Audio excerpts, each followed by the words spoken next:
Hey, welcome to the Great Debate Community Channel. It is Steve, and I will be your host, as buzzed as I am because I've been drinking coffee and whiskey for like the last 4 hours. I've ran out of both, actually. So anyways, we just got done watching The Place with Dr. Jones and Ozzy.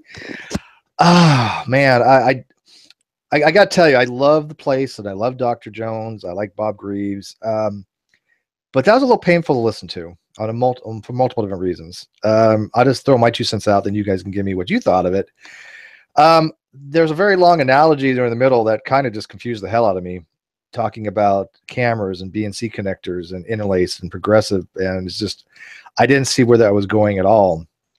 And I also don't think they were fully trying to understand Ozzy's position and what he was saying.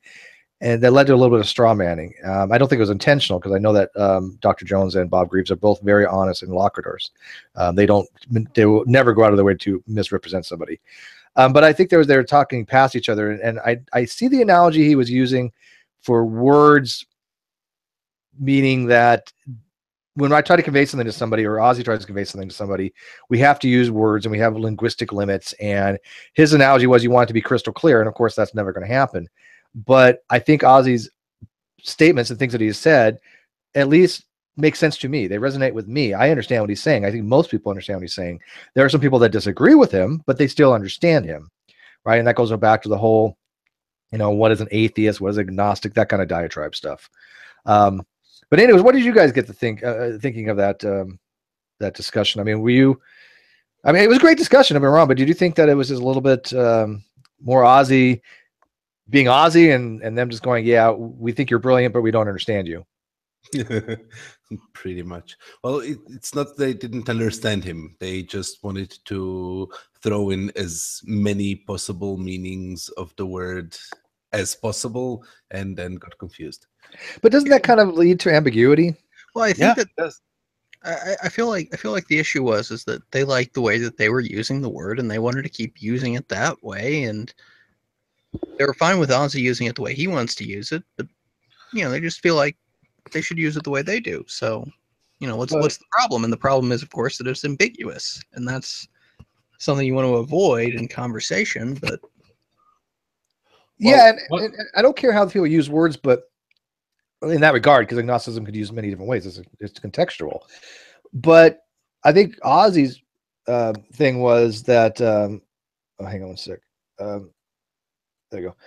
I think Ozzy's basically was saying, though, that this is how it's used in academics, right? And this, he didn't come out and say it, but that's generally how it is accepted to be used, right? And that's how I use it because I'm an agnostic. How I'm using it is how I'm using it, and it is corresponding to what is actually utilized in academics and philosophy. Now, if they want to use it differently, that's fine. I can't say, oh, hey, is that really Q particle? Awesome. Yes. What's up, buddy? Hey, man. You made it over here. Cool. I know. I'm sniping anybody who I don't know, by the way. So if I don't know you and I can't validate, even if I do, you, I'm still going to check your profile out. And within 5 seconds, you're going to be removed if you're not somebody I know. So, but I know Q particle. Well, so I only have 5 seconds to snipe.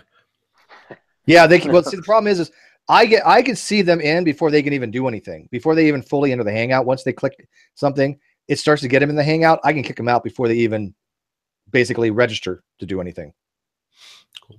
So one thing I wanted to say was that Dr. Jones, this whole thing was prompted by Dr. Jones's post on Facebook, I think. Yes.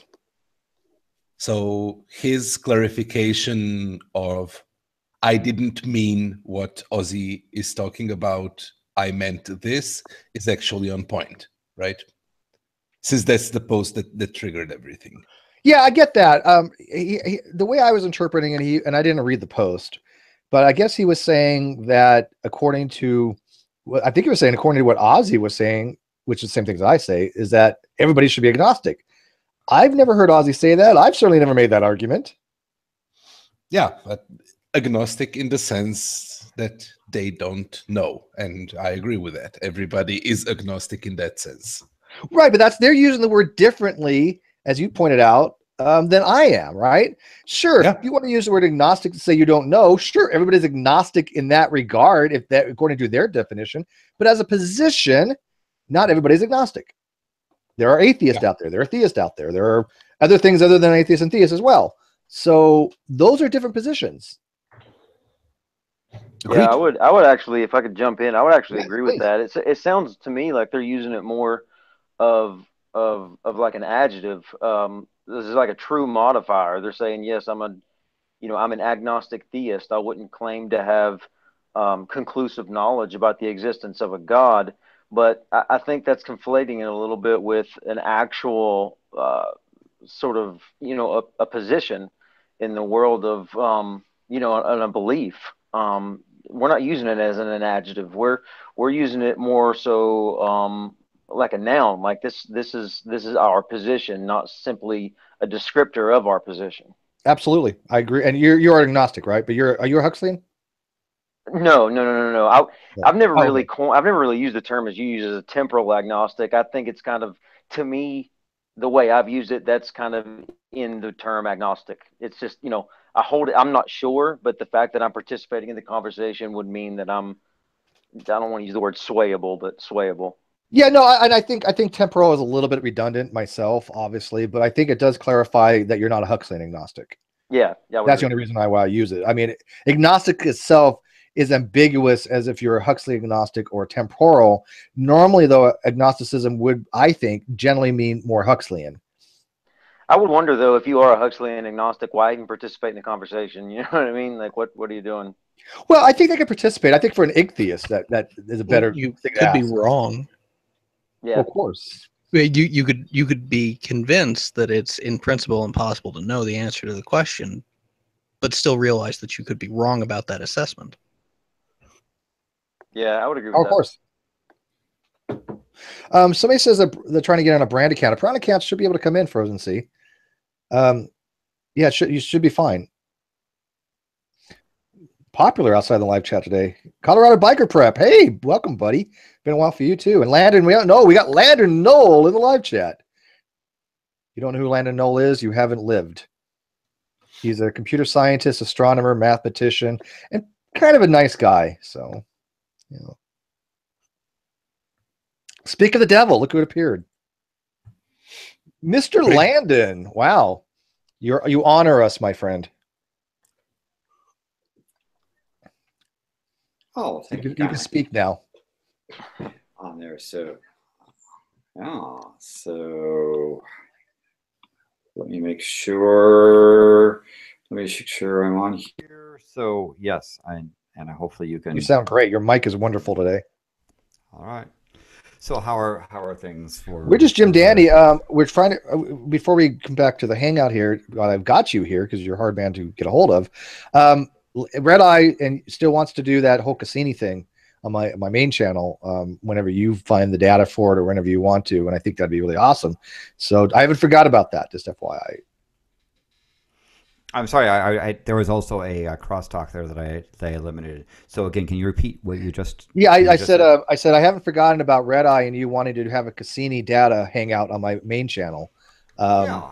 When to talk about what we learn about Saturn, and I think also would be also appropriate to talk a little about Jupiter as well, since Juno is still alive. I'm totally down with that, and Red Eye can actually join. I don't mind. Yeah. And so I'm preparing, as I mentioned, to head out to an expedition going into Botswana, where we're going to again look for some asteroids that may have moons. And so I'm there, and then going to South Africa to talk to them about the Square Kilometer Array Telescope project. Didn't they just find asteroids with moons like recently? Yes. I mean, there's now at least 8 that have been confirmed, and so we think it actually is probably going to be fairly common. And moons, in terms of asteroids, come in clumps. So at some point, what's a moon and what's another asteroid is kind of a. How big are these moons, though? I mean, what size are we actually talking about? I mean, we've seen things where if the asteroid is something on the order of a couple kilometers, the moon is tens of meters, right? So it's these are really small objects, right? I mean, if you have an asteroid like the size of Los Angeles, the moon's going to be pretty insignificant, like the size of maybe like building, right? Sure, but it's presumed that these asteroids, when they have, there's lots of fender benders that go on out in our solar system, and when they crash into each other, fragments fly apart, but they're fairly they may not be ejected at a great velocity, and so their fragments may end up hanging around and holding on to, being held on, gravitationally bound onto an object. And something even that size is going to have enough gravity to keep something in orbit around it, right? I mean, albeit tenuous, and of course, it's not. Is it stable, or most of them are unstable, right? I mean, they're eventually these moons are going to go away, correct? Well, probably due to interactions and in close pass-bys with planets, they might get stripped off. Yeah. But some of them, like Ida, which has a little moon called Ho, has that one. Ida is I think tens of kilometers across, if I recall correctly, and the little guy is about 1 kilometer across. So sometimes they can be reasonable size. One of the problems is that these asteroids are very dark. They typically reflect very few % of the light that reflects on them, and they're hard enough to detect on their own, let alone have other objects nearby. So you wait for an asteroid group to be passing in front of a very, very dense star field, and you just look around and hope you can catch some stars being blinked out, presumably by an object orbiting that. But it's not simply a matter of saying, oh, look, that star went, blinked in and out, something passed in front of it. You have to then show that there's actually a periodic blinking of stars there. So all in all, Nibiru's not real, right? No, it's okay. That's all interesting. It's an interesting one of those memes that comes around on this planet. I mean, memes didn't get started by the internet, but in fact, you're talking about religion. That's an example of a meme, and I don't mean that in a pejorative sense, but that's sort of this idea that keeps going and perpetuates itself, and these sort of the killer planet is one of the things that shows up. Mars being as big as the moon is another one that shows up. Oh, I've seen that. Yeah, that world sort of stuff. It's. I actually had normal people actually on my Facebook say, "Oh, this is going to be really great. Mars is going to be the size of the moon." My jaw just drops in disbelief because I've known these people, some of them like 30 years. The people like I went to high school with. I'm like, these are not like what you would consider to be irrational, dumb people. And I'm like, how the hell do you fall for this stuff? I mean, how? I'm really asking how. Anybody? Nope. Am I the only one drinking? I mean, Jesus. A lot of people would like to believe it would make life easier in their mind. Yeah, but I mean, they've lived a long time. They've never seen Mars the size of the moon. I mean, do they even think that, oh my God, how close does Mars have to be the size of the moon? I mean, that would create a lot of problems, I think. A lot of tidal forces would be. Goodbye, moon. Absolutely. The moon would go off in some weird direction. Yeah. So it's one of those things that shows up, and usually also in a collection of that is something like things being aligning, and all of a sudden the end of the world and whatnot. Those are kind of common memes that seem to. All right, we got to kind of get back on topic here because people came to the live chat to talk about the place here, and we will continue on these lines of discussions on my other channel, obviously. Red Eye, by the way, hi, my friend. I want to say hi to you. Mic test 1 2. Can you guys hear me? It's a little crackly, but not bad. What are you drinking tonight, by the way? I can't answer that because the police will come around and grab me.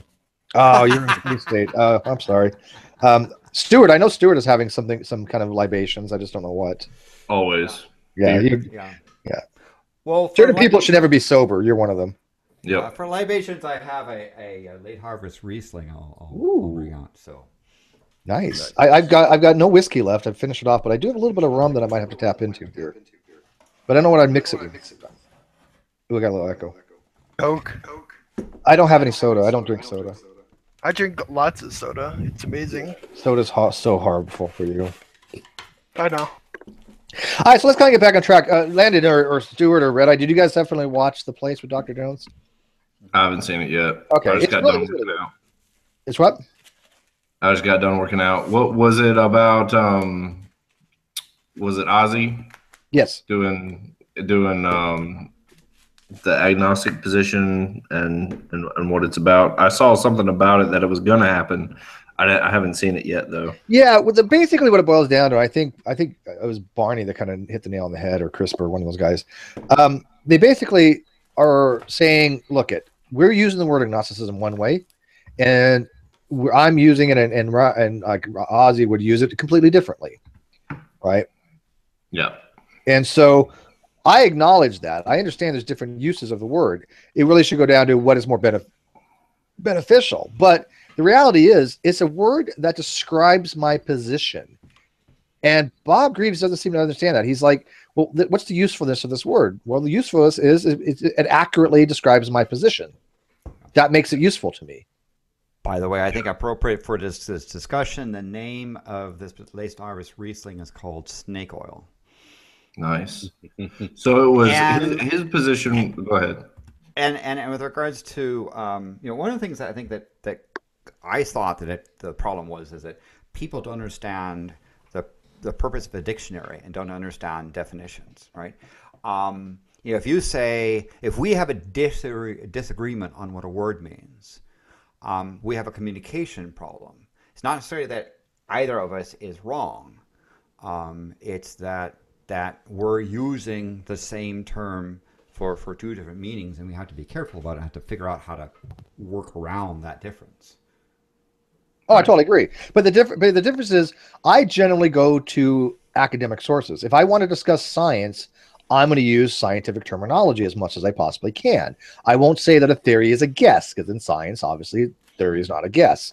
So in philosophy, I hold that to the same standard. Why would I use colloquial terminology that you just find for a general dictionary to discuss philosophical concepts like agnosticism? Sure. I wouldn't ever go to a colloquial dictionary for that. It makes no sense. And understand that dictionary documents use of a language. It does not prescribe. So you don't go to a dictionary and say, "Oh, the definition of this word is this, and therefore you can't use it that way." Right? Right. It's not prescription. It's description. Dictionaries are opinions, and particularly oftentimes they're trailing, behind on common use.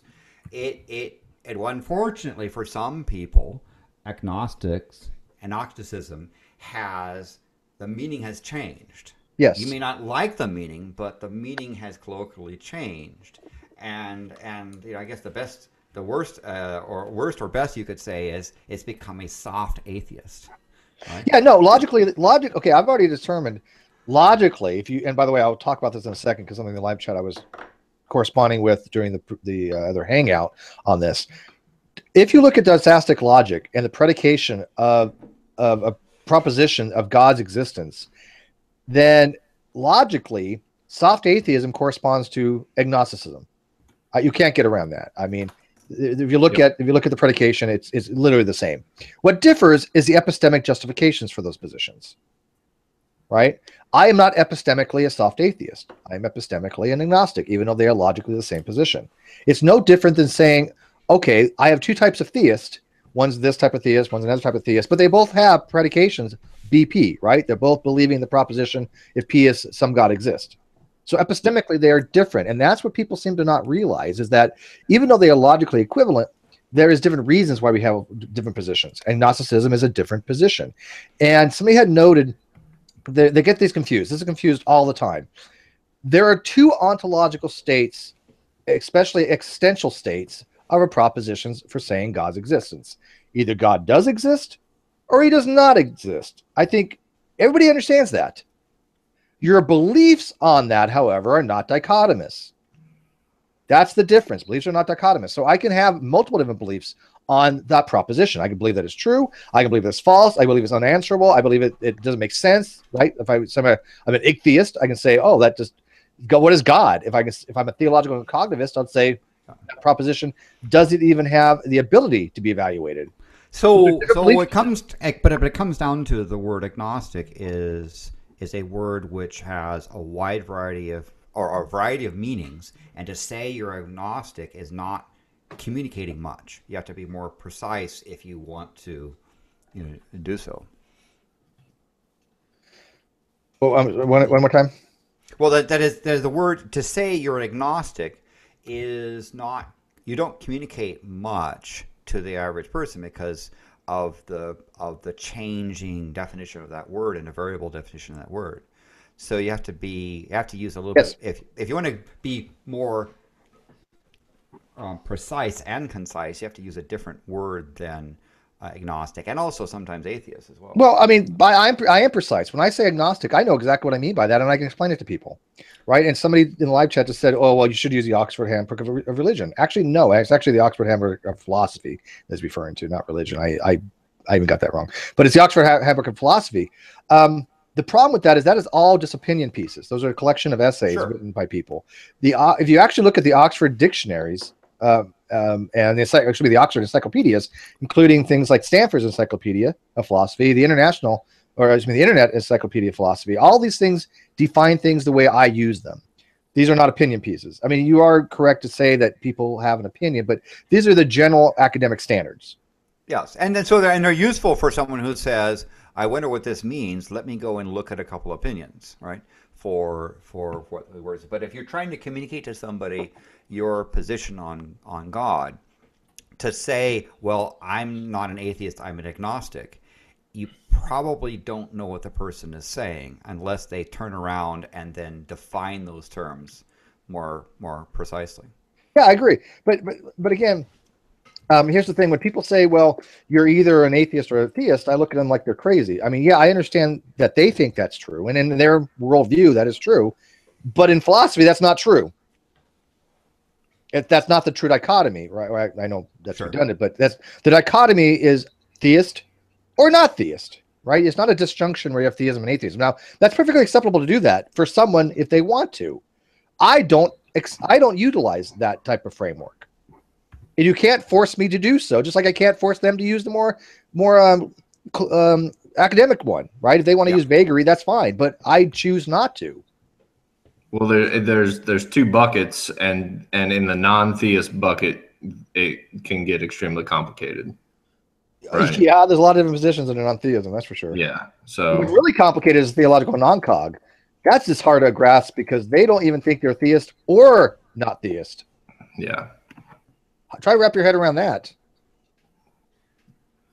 I think too, though, the biggest problem tonight with the hangout or with the show on NCG tonight is it seemed like every time Bob Graves would comment and going kind of against Ozzy, is Ozzy kind of knew his audience, and the fact that, when we're talking about academia and the circles that we're talking in now, even on this hangout, we're going to use very specific terms like temporal agnostic or non-cog or atheist. But if we're on the street, and this is kind of where Bob differed from Ozzy, when he kept using the phrase, in my experience, this is not what I have seen when people use the term agnostic. And it seemed like he was kind of making reference to people who would just say, "Oh, I don't know." And I think, and I don't want to speak for anybody in here, but if I'm on the street and I get approached by the average theist handing out a tract on the road, you can pretty much make a judgment call, rather fast on how, what their vocabulary is in the philosophical realm. And, I'm probably not going to use the word, temporal agnostic. If they say, do you believe in a God? Well, I don't know. It's possible. It's possible that there's a God out there. I would speak in terms of possibilities rather than agnosticism. And I think that, Dr. Jones and Bob were talking about ministering or whatever they wanted to call it to the audience. Well, I don't think the audience in the show tonight was exactly, as Bob would put it, kind of quote unquote the common folk. I think we all are kind of, we're speaking more to philosophical terms here rather than just normal vocab. I completely agree. Matter of fact, here's the funniest thing. Almost everybody in the live feed was part of the Great Debate community. And one of the things that I've noticed with the Great Debate community is that everybody gets lifted up. The people that, a year ago that didn't really know much about these topics now are fluent in them, they see. And I don't mean like PhD level or even bachelor's degree level, but at least they can handle their own in a conversation, right? People learn and they raise up themselves to have conversations on these topics. The average person on the street is not going to know a damn thing about these things. I wouldn't expect them to, right? But And we're so- not and I- having yeah, a and so conversation on the street. If they ask that question on the street, you got to say, what's the purpose of the question, right? Because oftentimes it's the same thing. Like if they say, "Are you a Christian?" Right? I think the oftentimes the purpose of that question is not to have a philosophical discussion, but instead perhaps to proselytize or anti-proselytize, right? So you need to know your audience, and you need to know, the intent of the question. I agree. And that's one of the reasons why I'm having on Anthony Magnabosco on Wednesday, on the 8th. You guys know who he is? Oh, that's awesome. He's No, favorite. you know who he is? I was actually going to suggest that either I would go after him or someone could go after and see if he would join. This would be right up his alley. Oh yeah, I've been talking to him for like a month now. We have a great rapport on Facebook, and just a really nice guy, really nice guy. And he's more than happy to come on, and he's really stoked about it. And I thought it was today. I was actually kind of worried. I'm like, is there supposed to be something on the 5th today? And I asked him, I'm like, did we have something planned today, or is that later? Oh, it's on the 8th. So I'm like, oh my God, thank God, because I'm really looking forward to that. Because for those of you who don't know who Anthony Magnabosco is, he's the one that does the street epistemology videos. And I wrote a critique that I ran past Ozzy and Nicola and Stock Account that I think was pretty well received. And I even sent it to him, and he was like, this brings a lot of things up, and I would like to discuss some things. And it's basically my thing on epistemology or street epistemology is simple. I think it's probative. I think it has value. But my concern with it is it only takes things from an evidential point of view, from an evidentialist, and from empiricism. And it kind of negates things like pragmatism or prudentialism. And I think that people might actually be more justified to hold a particular belief, and they're being misled by people telling them that if you don't have evidential reasons to believe something, then you're not justified. And that's not true. I'm a non-evidentialist, right? I think that you can have non-empirical reasons to accept something as a belief to be true. And I think Clifford's principle is false. So, but they're not going to read into this stuff enough to understand the nuances there, right, Stuart? I mean, do you see what I'm saying? Right. Okay. No, you're right on, but he's not talking to Steve McRae or Landon. He's talking to schmuck off the street who thinks that angels are real. Yeah, and that's why I think that it's a little bit, it's fine for what it is. Yeah. So, and I watched one today. It's so weird you brought it up. I watched one today where he was interviewing a lady who her 3 kids and her husband had become atheists, and she went through some really hard times, and she used her reason for maintaining her faith was because it got her through some really tough times. And he asked her, like, what kind of tough times? And she said, well, my son was depressed and almost killed himself.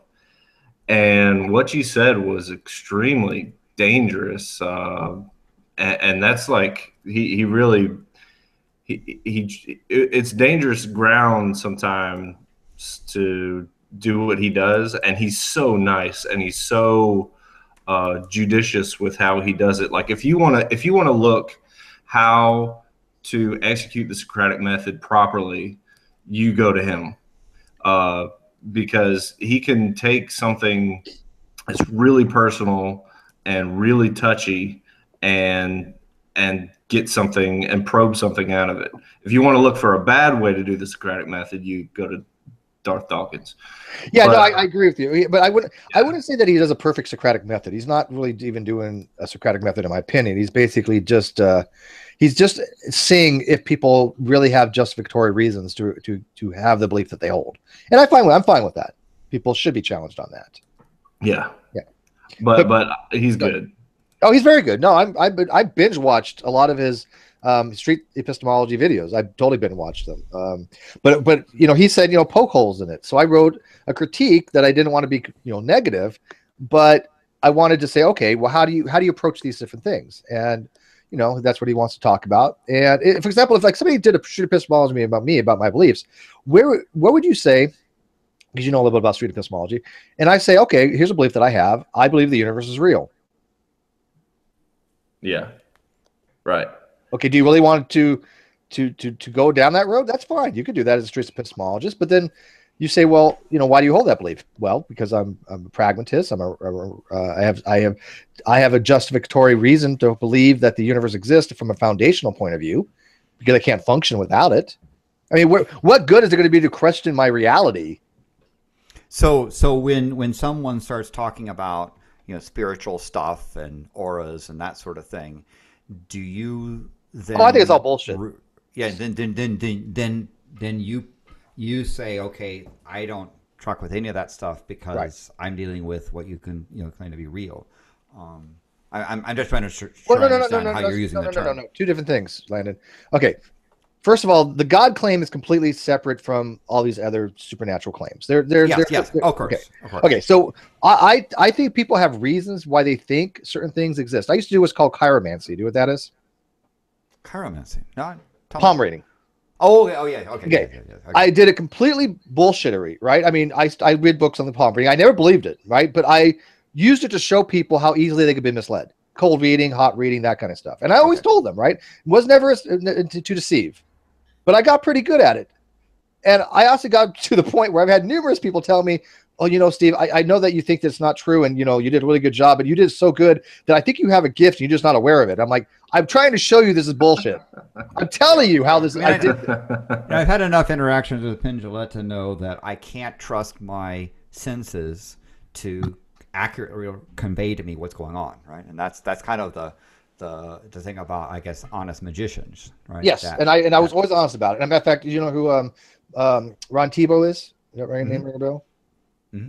Yeah, he when I first started with YouTube, I was mainly on Ron Tebow's videos with him and other people explaining people how to do cold or hot reading, how like people like Long Island Medium do it, right?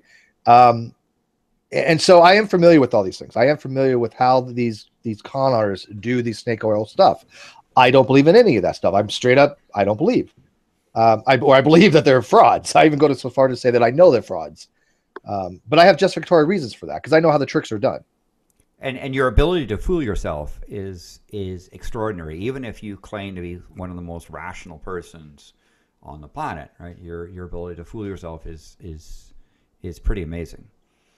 Oh, but people want to be fooled, I think.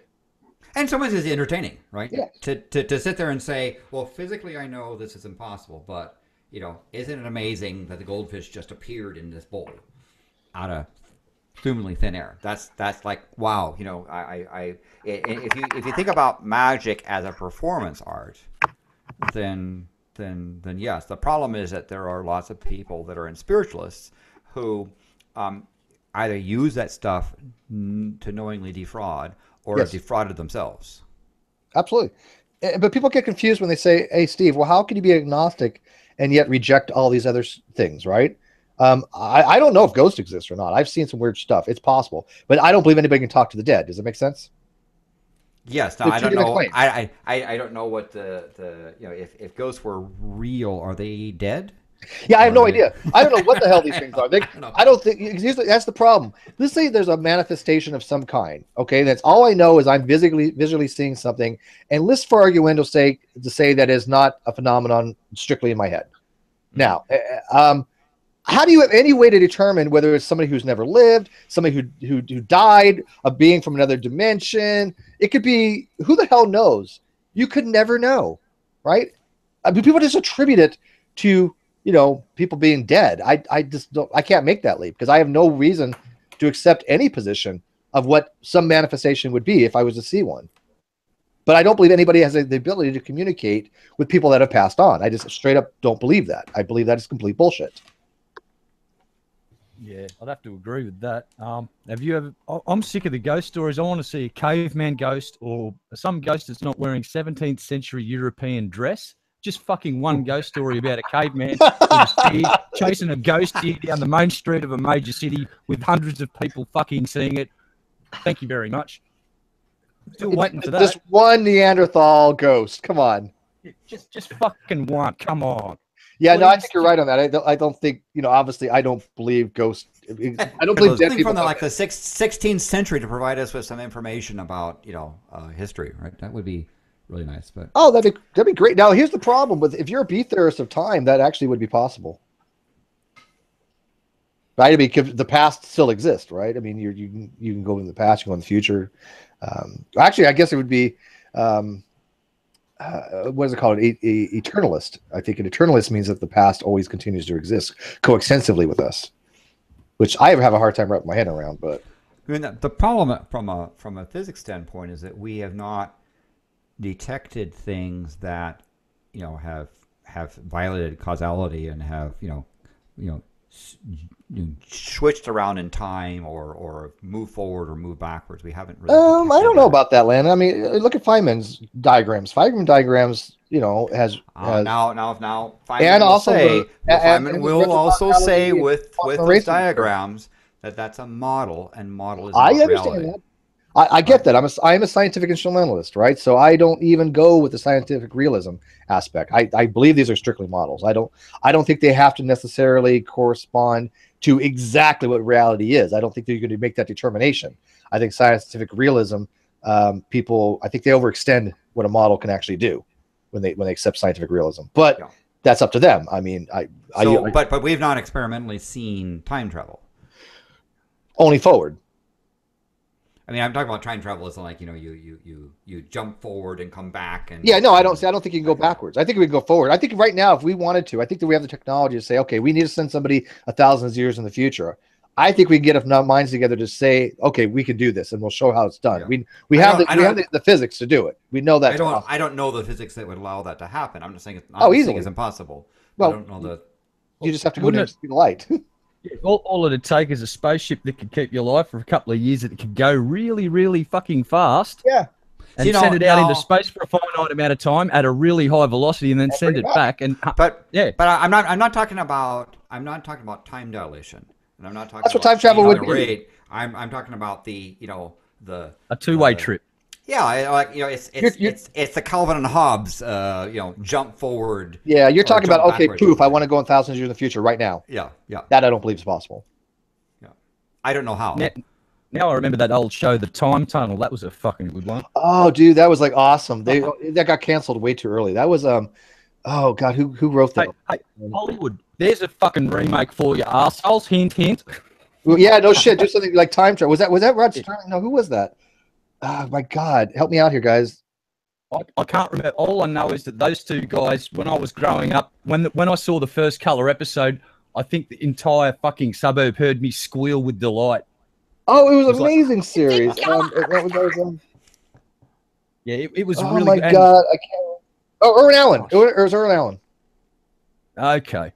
Yeah, those two guys did a really good job. Like it was, and the writing, like for an early show, and for what they had to work with, they went from everywhere, from like the Civil War period back to France. And fuck, it was just, they were all over the shop. It was great. Oh, I love that series. Yeah, it was very, very good. And what was the other one? Quantum Leap. Quantum Leap. Yeah. Quantum Leap went to hell. Dr. Sam Beckett. He never got home. Spoiler alert. That's right.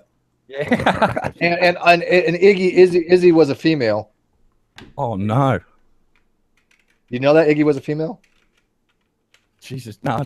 Yeah. I always remember the last one that he never got home. And it's like, are you kidding? That was the worst ending I've ever seen. Why did you do that? You know what my favorite episode was? When he actually has to fight Satan, because he's like doing good works, and Satan actually says, "No, I can't have this," and they actually have an episode where he's battling Satan. Oh god, I remember the one where he got transferred into Al's body, I think, and Al ended up doing the episode, having to be where Sam usually was, and then they got swapped back out. Oh, that was a good series. But anyway, kind of going off topic. Sorry, got sidetracked. Where were we again? Ozzy. Oh yeah, sorry. By the way, Frozen, glad you got in. I didn't mean to kick you. I didn't recognize the name, and I have if I don't recognize somebody, I would punt them on site, because we got sniped the other night. But I was toward the end of my hangout, so I didn't care. Hey, no problem, Steve. I'm just glad I'm finally in. Yay! Welcome. So you were kind of agreeing with Ozzy in the live chat too, weren't you? Yeah, I think he made some really good points. It's always something we all just have to agree on, how we use these words, and I think the way he kind of sliced the logical pie is really useful, and I think that's what we should strive for, is useful meanings to words. So I think they're useful. But see, like somebody pointed out in the live chat, just like right now, they said, I don't know. I don't care. Which, okay, like for example, if I'm an apatheist, I don't care. I don't know, would be agnostic or atheist. The word God means nothing. He says they're not direct answers. And there's a point there, right? That is true. A direct answer would be yes or no. But these are indirect answers that actually could be no other way because of epistemic reasons. They are second order answers, right? The agnostic says, look I can't give you an answer on this. If I say, here's a jar of gumballs, is it even or odd? I look at it. I have no reason to support that they're even or odd. I can't be justified either way. And I say, well, I don't know what they are, right? I'm not making a knowledge claim. I'm telling you I have an epistemic uncertainty for a belief. I cannot believe that they're even. I cannot believe that they're odd. I don't have a belief either way. I lack a belief in even, odd. Therefore, I suspend a judgment. That is a position. Now, does it directly answer the question? No. But it does give you a reason why I can't choose even or can't choose odd, because the only possible position you can take in that situation and be justified is agnostic on that position, because you can never say, well, it's even as a guess, because guesses are never justified, right? So unless you have a reason to justify even or odd, the only position you could take is a suspension of judgment, which again is not directly answering the question. I agree, but so what? Does that make sense? It's the only position that can be justified. That's why I would take that position. I hold it too as I'm not really speaking to a position, and I'm making some sort of just conclusive knowledge claim. I'm speaking in the realm of possibilities here. So when someone says, does God exist? I'm not, yes or no would be a direct answer, but in a way I am answering it directly, when I'm speaking agnostic. I'm not making a claim, no, but I am saying, well, it is possible that a God exists, and it's also possible that in the reality that I'm in now that he does not exist. So I don't hold the either or side. Not that I don't really know, but I recognize the possibility of either or, which I would say I have heard, I know Aaron Ra got brought up tonight. I have heard him say that, and it was funny because the last time I saw him, him and Ozzy were having a discussion about this very same thing. Or not, it was, who was it? Yeah, no, Ozzy and Aaron had this discussion. I've had this discussion with Aaron quite a few times, actually, both on air and off air. Yeah, and I've heard him say the same thing, that it is possible that a God exists, and usually he'll point to a Bible and say, but we know it's not that one. So that's the realm that I'm speaking in, as possibilities, not certainties. Yeah, no, and that was it. I think from now on, when I have a discussion with somebody of these topics, when I start the conversation, I'm just gonna say, look, let's agree to ban the word knowledge and ban the word certainty, because I think all it does is confuse people when you start throwing in these other terms, because theism and atheism are strictly belief positions. They have nothing to do with knowledge. They have nothing to do with certainty. They have to do only, I'm making a belief claim. Okay. For the philosophical atheists, they are saying, I believe God does not exist. They basically say the proposition, some gods exist, is false, if you want to get pedantic, or they can say that ontologically there's no gods in the universe. These are all kind of synonymous things, right? But they're not making a statement to knowledge. They're not saying, I know this to be true. Ontologically, there is no gods in the universe is a knowledge claim. No, it's not. I believe there's no gods in the universe. Ontologically, universe is such that there are no gods in it. That's the belief. If I say I believe there's no gods in the universe, that's not a knowledge claim. That's dosastic. By definition, I'm saying I believe. If you were to go a step further and say, I believe that ontologically there are no gods in the universe, and I have good reasons to believe that, then you'd be making a knowledge claim. But just saying I believe, I think that stops right at belief. I have to tell you, I don't think anybody's making a knowledge claim unless they say I know. Yeah, I agree with you. I don't think that anybody's making a knowledge claim, even if they say I know. Sure they are. So it's just. But I think it's best to say to avoid those terms, because they're fairly, because they're very, very, very, very, very easy to misunderstand. And when someone's talking to me as a scientist, and it used to be take your typical taxi ride, and some question will come up like, do you believe in extraterrestrials, or do you believe there's the universe was created, or these sort of things, where they add the word belief, I usually try to put the brakes on and say, well, wait a minute, that belief is not something that I can scientifically deal with. So no, what I believe doesn't matter. You should ask what is, and what evidence do we have for what is. To try to avoid, because it's really bad. I think it's bad. You get into bad science when you say, well, do you believe that Pluto is a planet, or do you believe that that black holes emit radiation? Making statements like that scientifically is useless. In fact, it's even maybe more than useless. It's dangerous, right? Because you can really sort of pollute the scientific method by sticking in beliefs. So usually I try to get the person to rephrase their question and not use the word belief.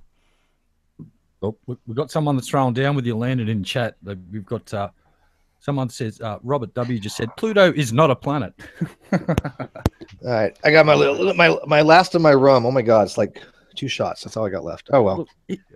I'll go from the most, I'm a complete simpleton when it comes to philosophy. Here's my stance on it. When someone says, do you think there's a God? I go, I don't know. I don't think so.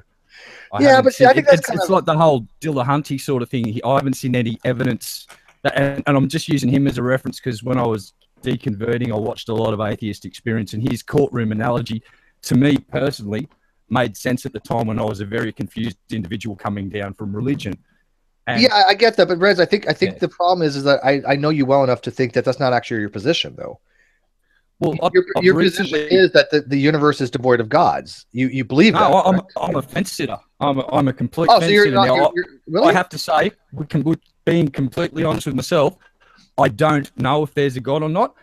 And I'm just saying, I haven't knowledge. Forget knowledge. All right. Knowledge off the table. What do you believe? Do you believe that gods don't exist? Do you believe that gods do exist, or you lack a belief in either one? I lack a belief in either one. So you're agnostic. Yes. Okay, so you don't self-identify as an atheist then? Not anymore. No, I used to consider myself a militant anti-theist, and now I've come down. I've stopped being angry, and it's just like I have to be honest just with myself. This is just for me. I honestly haven't seen any evidence of any of the gods, or any of them from any of the religions. If one pops their head up, I'll go, wow, cool, man. Until then, I'm going to sit on the fence and have a beer with all the buddies in Australia that sit on the fence, and we all sit around and just this conversation never comes up in Australia. Very rarely in the circles I travel, and I try and engage in this conversation. Everyone says, "Shut up and eat a fucking sausage and have a beer, Dad." Yeah, have a shrimp.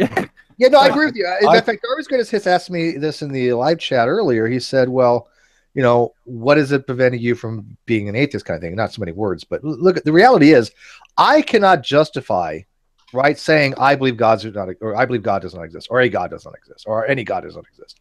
I cannot justify that. I have to be able to justify my beliefs. If I can't justify it, then I can't hold that position. I think that's a rational position to take. Yeah, I'm going to label myself as the fence sitter from this day forth, just to avoid all the trips and the little pitfalls of conversations. Sitting on the fence, not making a declaration either way. I don't know. That'll do.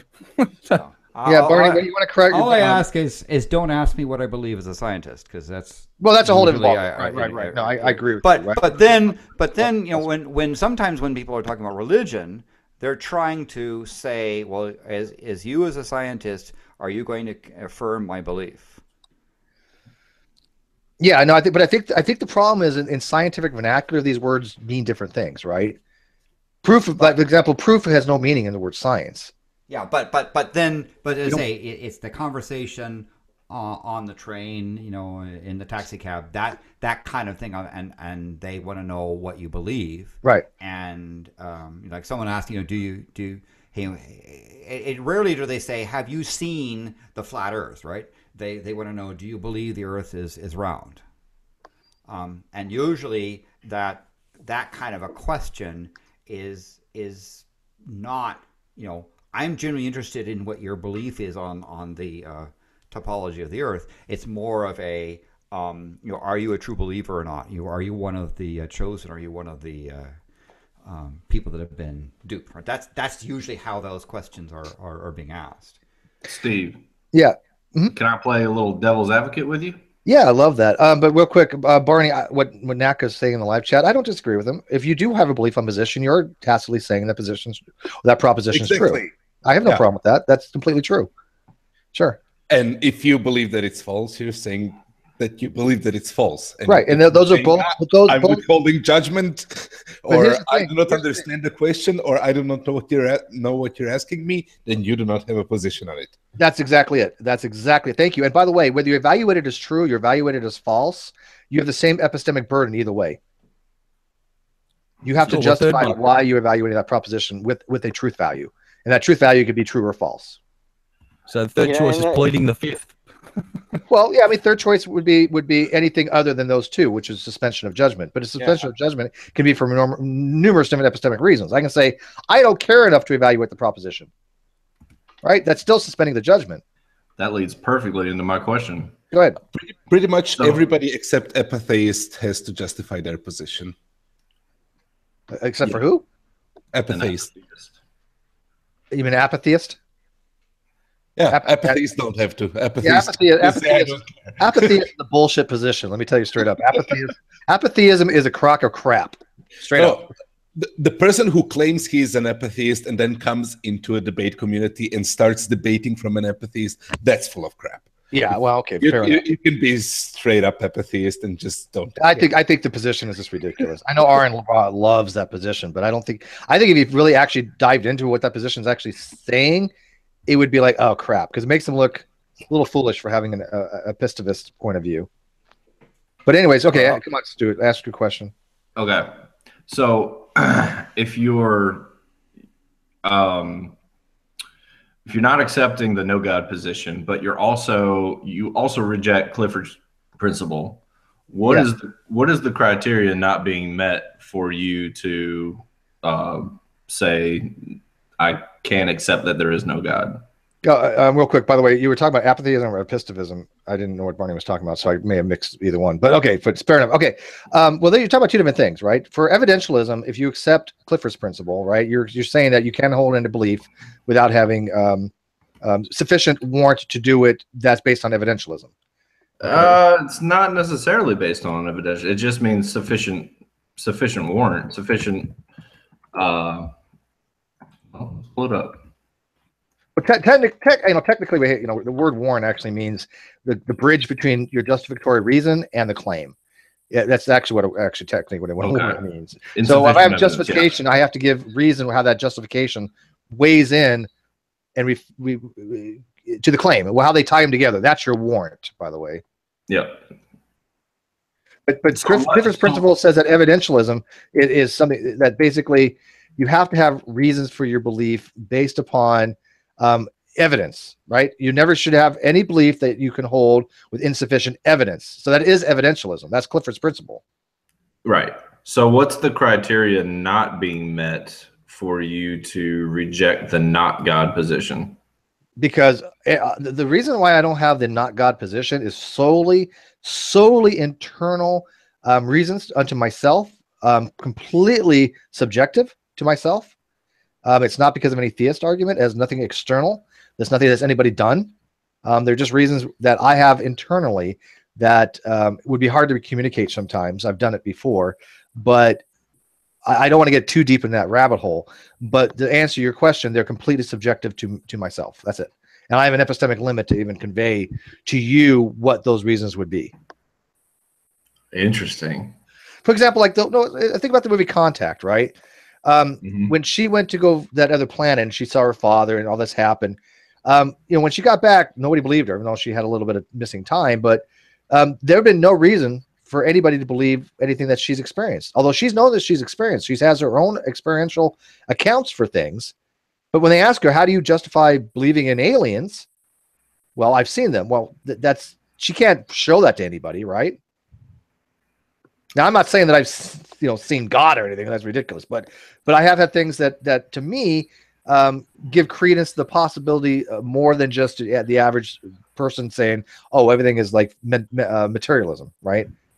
Well, I think in that analogy, it's a good analogy. It's not a great analogy.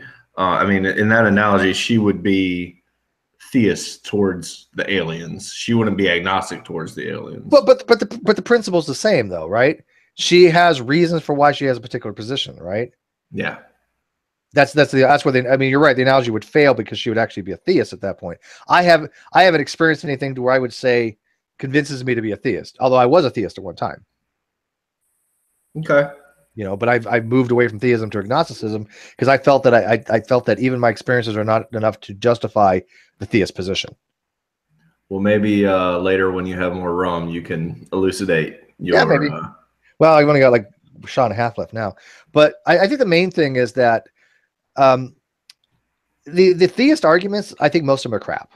Straight up. I mean, when I listen to a theist argue, half the time they're just I understand their arguments, the ontological arguments, the tag arguments. I don't think any of them are any good, right? But I've seen atheists make just as many bad arguments, and it drives me nuts.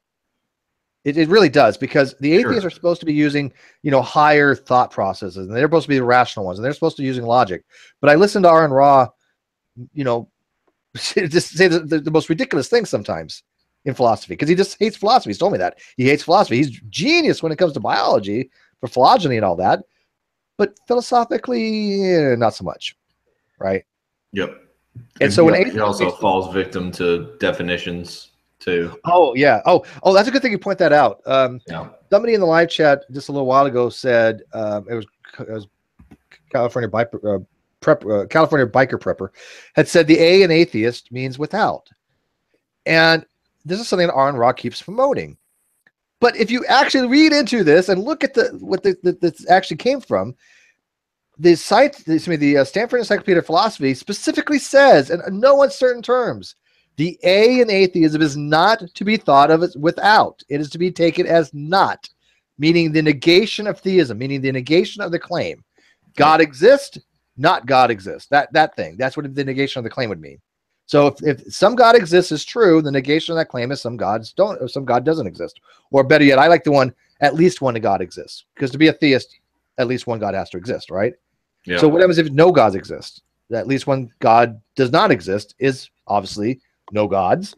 So that would be atheism. I like that particular way of phrasing it easier, but it isn't without. It isn't without gods. That is just an etymological fallacy. And Aaron has been corrected on this numerous times by Ozzy and myself and other people, and yet it's still promoted because what happens is people respect Aaron because he's a great orator and he's brilliant, but they think that because he says this must be the case. I think it's wrong. Oh, go ahead. Go ahead. Sorry. No, go ahead. I think the same thing happened with the word agnosticism too. I think people did the same kind of etymological kind of shooting from the hip process, and it must mean without knowledge. Well, you know, the other definitions don't hold to that. I agree with you wholeheartedly. And look, I'm okay with people using agnostic as an epistemic modifier. I understand the reasoning for it, but they have to understand the problems and the baggage that comes along with that. Here's the reality. If you are a soft atheist, and I mean that somebody who lacks a belief, right? And that could be anybody, but if you lack a belief, sexually aroused. Yeah, well, you're not making a dostastic claim, though, right? You don't have a dostastic position. You're just saying, I don't hold that particular belief. So you're not having a dostastic position. So it makes absolutely no sense to add an epistemic modifier and say, well, I don't have this position, but I don't know if I have this position or not. It makes no sense to say agnostic atheism in that regard. It's just completely nonsensical. You're literally saying, I don't know if I lack a belief or not. Yep. And all you have to do, and I think a good thing to do for everyone that's listening and everyone in the community for going forward, is just to have that quick discussion before, if you haven't talked to the person before and you don't know if they know the difference between in an academic sense and in a colloquial sense, the words, just have that quick discussion and say, look, tell me what you mean when you say agnostic and atheist. Do you mean to separate them as knowledge and belief? Because if you do, then just tell me that that's your position, and that's fine. And if you mean them to mean something else, just define it. Just tell me what your definitions are, and then we can go forward, Yeah, I'm okay with it. But as long as we have an understanding that there are three main positions doxastically when it comes to theism and atheism and agnosticism in an academic sense, then that's all you need to do going forward is have that quick little housekeeping. What do you mean when you say this? What do you mean when you say this? Do you mean to separate belief and knowledge here? Because when we talk about it, it's strictly we're talking about beliefs in an academic sense, the three. And if you mean agnostic as in you just mean to say that you don't have knowledge either way, then that's fine, and that can be your thing, and that's what we talk about when we talk about it, and that's your meaning. And then after you have that quick little housekeeping, boom, you can have a whole conversation without 2 hours of me wanting to blow my brains out listening to someone argue about the definition of atheism. Yeah, no, I agree with you, but I think the problem arises is very simple. I don't ever argue, and I've never argued. You watch any of my videos, right? Any of my discussions on this. I have never argued that you have to use, or anybody has to use, and you mean you, in generally speaking, has to use the definitions I use. That has never been an argument. What my argument is, don't tell me what definitions I have to use. See the difference? And what's weird is because people have, I've actually had this argument on many different videos. People like, Steve's going around telling people they can't use this definition, or Steve insists you have to use this one. That has never been the case, ever. It's completely a straw man. But my argument is that they are the ones doing that to me, saying, no, Steve, you have to use this shitty colloquial definition. Well, you're a piece of shit. That's what. No, I'm kidding. Hey, Ocean. Hey, by the way, Ocean, people think you're a Poe, by the way. That's a new thing. People are now thinking you're a Poe. People are thinking I'm a Poe. Yeah. Why? Because you're a polytheist. Because I'm a polytheist? I'm a Poe? Yeah. They can't wrap their head around the fact that you actually are a polytheist. They think that you must be Poeing them because nobody in the right mind would be a polytheist, according to them. That's weird. Well, I'm just giving you a heads up. I don't understand why they would think I'm a Poe. I'm sure Ocean thinks that about all the monotheists. No, I think Ocean thinks that. No, I think that there's actually monotheists in the world. Yeah. I mean, the world is full of idiots. The world is also full of monotheists. No, they think Ocean's just kind of doing this to screw with people. And I disagree. Ocean, I know Ocean pretty well. He's on my Facebook. We talk quite frequently. I don't think he's making any of this up. You see pictures on my Facebook of rituals that are held by the group I'm part of. Yeah. Yeah, no, you're legit. Like that's the thing, is if I'm a Poe and you're a very elaborate Poe. Yeah, I've got a lot. I'm very much involved in my Poe-ness, and I'm hanging out with other people that are not Poes and devoting a lot of my long time game, to Ocean. Like it's weird, especially since I don't make any money being my religion. Like, hey, Ocean, did you see Thor Ragnarok? I have not. Spoilers today. Seeing it at some point, but I've not. No seen spoilers. It. I saw it today. It was really good. You like it? Well, yeah, but according to Ocean, that's a documentary. Are you fucking? Get out of this is the reason why people think I'm a Poe. I'm kidding. I'm kidding. You wind up saying things that are like with your tongue so firmly in your cheek, it's coming out the other end. Come on. I couldn't resist that one. Hey, you know what though, Steve? It's his Passion of Christ. Yeah, go ahead, Q. I was just kind of thinking about the discussion we were just having, and some of the crap that was just really getting on my nerves tonight is the practicality of taking these positions or identities, right? Because a best case scenario was that none of us would actually take a position. We would all ask these basic clarifying questions to zero in on what we actually believe about any of these positions. And when you're getting into not necessarily street epistemology, but when we're in here having these conversations, I think it's all assumed that none of us can actually show any sort of proof of this. So, we don't use agnosticism as a modifier, but as a position. But like tonight, when, Bob Graves was using it as a modifier to say agnostic theism, well, then we lose the practicality of the position, right? Because when you say, oh, I'm an agnostic theist, well, I'm assuming that we're talking about beliefs here.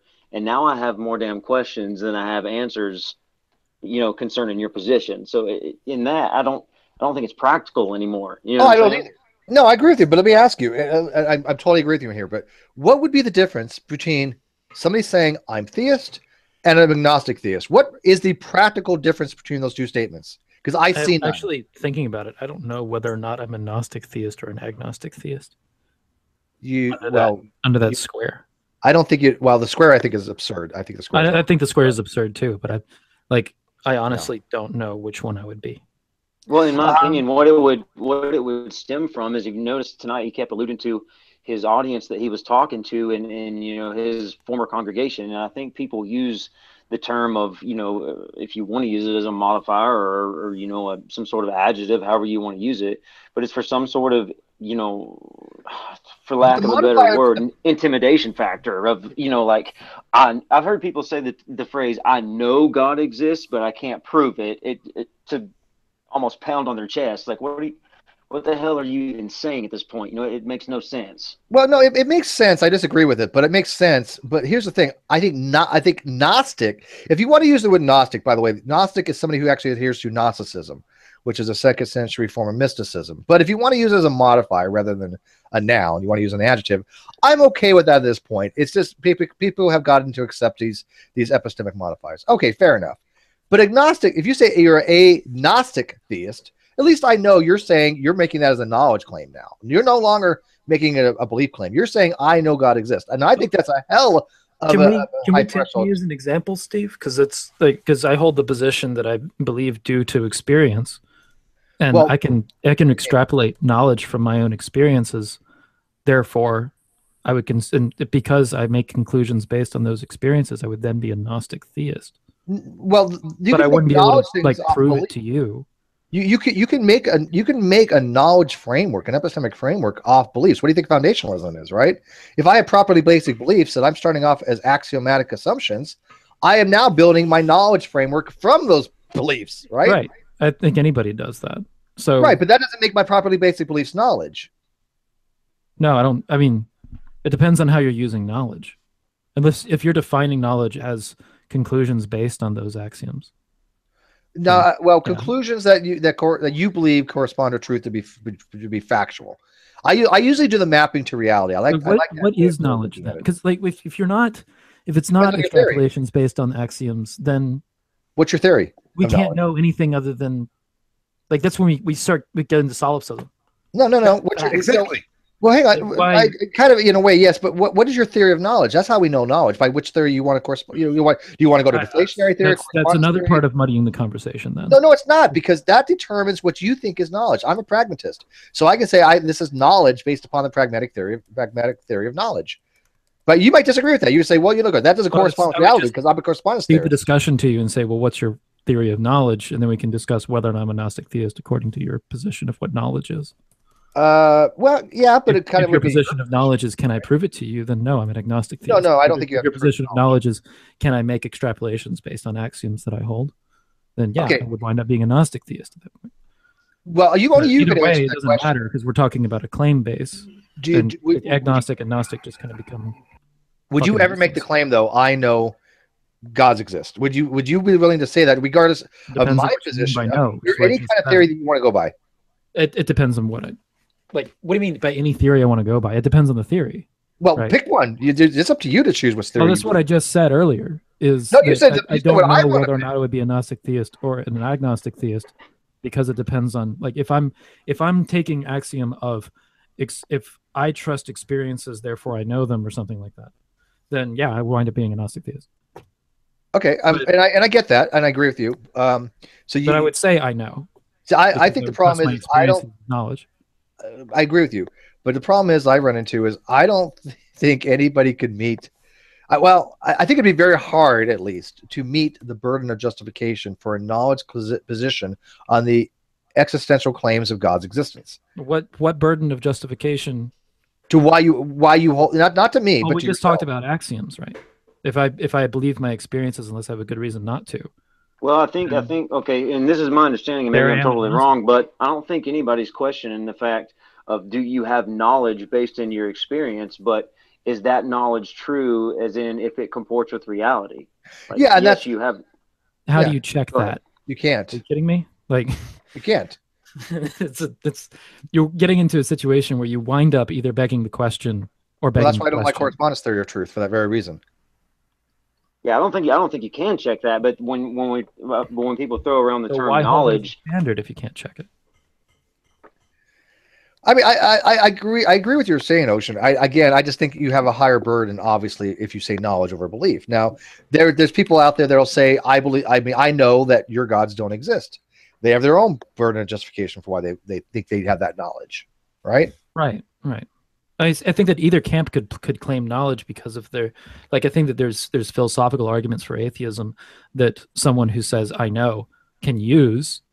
And in some cases, I think I agree with them. Like when an atheist is arguing with a Christian and says, "I know your God does not exist because of contradictions," like that their God is incoherent. And yeah, I'm going to agree with the atheist on that. I know the Christian God does not exist as described in many cases. Which version of the Christian God? I mean, you talk about the versions that are incoherent, or the ones that don't exist. So it's are you saying that's a tautology. But if you have a description of the Christian God that is incoherent, then it's not going to be able to exist due to its incoherency. No, I agree with you, but I don't believe all Christians' versions of God are incoherent. No, I'm not saying that though. I'm saying that if you bump into a Christian who says, "I know who they're defending their belief in God in whatever way, and their description of a God is incoherent, right? And it's a Christian coherent description. But is and coherent the atheist says, "I know your God doesn't exist." They would be right. You can say that. If it's internally, they're using, they can use it and it works. Yeah, wait 1 second. What were you about to say, guy with microphone? I'm sorry. Wait 1 second. I would say this. Okay, go ahead. No, go ahead. That the notion of coherent and incoherent are not exactly opposites, right? That I find I don't find a lot of arguments about gods to be very coherent. But something, there are certainly a lot of incoherent ramblings that are sort of these religious justifications for their belief system. But coherent and incoherent are not strictly opposites, I guess, in that sense. I'm using incoherent and coherent as follows from logic versus doesn't follow from logic. Okay. Or that there's a contradiction versus no contradiction. Yeah, that's two different things. Coherent and contradictions, I think, are not the synonymous. I think if something has contradictions in it, it's incoherent. See, I disagree. I think incoherent just means unable to be understood. Yes. But if it has the proposition might be able to have a truth value assigned to it, but I may not understand it. Because incoherent to me, I can look at some forms of logic and go, "This is completely incoherent to me." Let's say that a God violates the law of identity, for example. Okay, so because it's contradictory in its definition set, that would then be incoherent. See, again, I don't. You can't understand it. I think you're saying it would be inconsistent. But incoherent. Yeah, a lot of people, quantum mechanics is incoherent. Yeah, but that doesn't mean it's wrong. I mean, incoherency just means unable to be understood. Yeah. This is this knowledge versus like Chinese is incoherent to me. Doesn't mean Chinese is like not a real language. Yeah. But more importantly, it's not what Chinese is incoherent. Using incoherent a little bit differently than I am, I think. Well, right. Use illogical. I'm using it as it's supposed to be used. I think that's the actual definition. I'm not looking it up right now. But if somebody looks at the definition, I've looked in this before. Incoherent means unintelligible. Ocean, can you define incoherent? I was using it earlier as making up definitions. Hold on a second. Let's look this But up. anyways, real quickly back on point, because who gives a shit? But as far as like the gods that you're talking about that are inconsistent, generally self-refuting, if I say, look it, and I've said this numerous times, if your God is the God that says the earth is flat, right? And it is a necessary thing that the earth is flat for your God to exist. Okay, here we go. Your God doesn't exist. Straight up. On. Argument of hold on. Coherent, logical, and consistent. Yeah, I said incoherent. Something that is incoherent would be not logical and inconsistent. No, incoherent, expressed in an incomprehensible or confusing way, unclear. All right, I'm using it as a dichotomy: coherent and incoherent, well, or not coherent. Okay, well, I think the words have multiple meanings, and it's sometimes difficult for people to see the opposite. Look it up in Encyclopedia of Philosophy. Yeah, I think we're diplomacy there. The polysemous means that you can have multiple semantics. You have all given your definitions. We understand what you're talking about. Yeah, move on. So let's get back to the gods that don't exist. I'm going to start appealing to authority real quick. Hold on a second. You have Jesus on speed dial? Well, wait. I'm sorry for you, Odin. Are you going to appeal to an authority of a dictionary? No, I'm going Because to appeal to the authority of the Stanford Encyclopedia of Philosophy. Not the SEP. Yeah. You know, somebody actually said the other day that SEP isn't an academic source, and I was like, oh, Are you really? fucking kidding me? But this was an academic who said that. And I'm like, oh my god, do I disagree with you on that? The SEP is actually peer-reviewed papers. Most of them are actually are articles that have been put forth in the encyclopedia that have been peer-reviewed papers. So, in philosophy, Incoherent is unfortunately not defined by the Stanford Encyclopedia of Philosophy, even though it is used a lot in there to refer to arguments that are illogical. well, I'm using it one way, but whatever. I think that's total semantics, though. Yeah, I believe incoherence and philosophical. It's obviously semantics. We're arguing about a definition. Yeah, but don't say it's just semantics when the conversation is. Is that what semantic? Do you know what the definition of semantic? Or of course, it's about semantics. Yeah, what's the definition of semantic? Come on. This is where we get into our recursive loop and the hangout. What is lamp? What is chair? I'm fine with what is lamp, what is chair argument conversations. I think that it's important to be clear on definitions when having a conversation. This is why we lost most of our half of your fucking channel, Steve, is talking about fucking definitions. Yeah, but I mean, we already understood. I'm using it one way. Landon's using it the same way I am. You're using it differently. Whatever. I understand what you mean. Go ahead. All right. I was saying that the point of what I was saying where we got into this conversation is if someone can logically disprove a God concept by saying that it violates the law of identity, then they can say they know that it doesn't exist. Right? Yes. So that was my point, is to say I would agree with the atheist on that part of saying, hey, I'm a Gnostic atheist because of this logical argument against this concept of God. Yeah, no, I agree. And I don't whatever you want to label yourself as. If you think God or knowledge, you make a knowledge claim to that, more power to you. You know? I would make that knowledge claim in that situation because it's a very surefire. All right. So what do you say to people that say, well, I know Odin doesn't exist? I want to hear the argument. Okay. I was curious. Yeah, if you can find a logical argument that disproves Odin, great. Let's talk about it. Paul, there you go. Ocean's extending that out to anybody. Because people in the live feed will be like, we know all gods are man-made. I disagree with that statement, but no, they're arguing that's ridiculous. I don't know how you would justify that. I don't know you. I actually looked. Yeah. I looked for that information. I wanted to find that information. A lot of times you run into problems when you make these absolutes and that's claims, and even in science you want to avoid saying this is right. Make these. You try to say things like, if our model of how the solar system formed is reasonably correct, then blah blah blah blah blah. Right? You try to avoid the dogmatic thing because the dogmatic stabilism in science is an extremely effective way to fool yourself. Right? There's a lot of people in science who have been fooled, and that fooling came about because they either mixed belief in with their scientific systems or they made these dogmatic claims when they should have equivocated. Well, it's hard for scientists to leave their beliefs at the door. I mean, they need to be obviously objective, but I think obviously all people doing science have some kind of cognitive bias. That's how they deal with it. I would like to challenge that a bit if I can. So the argument that we should hedge and step away. My argument lately has been, I claim that I have hands. The basis for my claim is whenever I check if I have hands, I have hands. I understand that there are arguments from solipsism and that cast some doubt that I could be deluded in some way, that I could be a brain in a vat. But I do not go thinking, acting, professing that, I am uncertain if I have hands, or it appears that I have hands, but I might be wrong, right?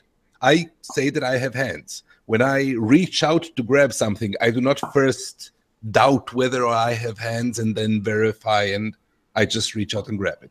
In that same sense, I believe that there are no gods.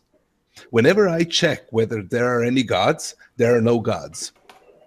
However I check, there are no gods. So until I receive proof, evidence to the contrary, convincing evidence to the contrary, I find my belief fully justified, and my claim of hard atheism, of I believe that there are no gods, explicitly, to be justified. Yeah. Now, that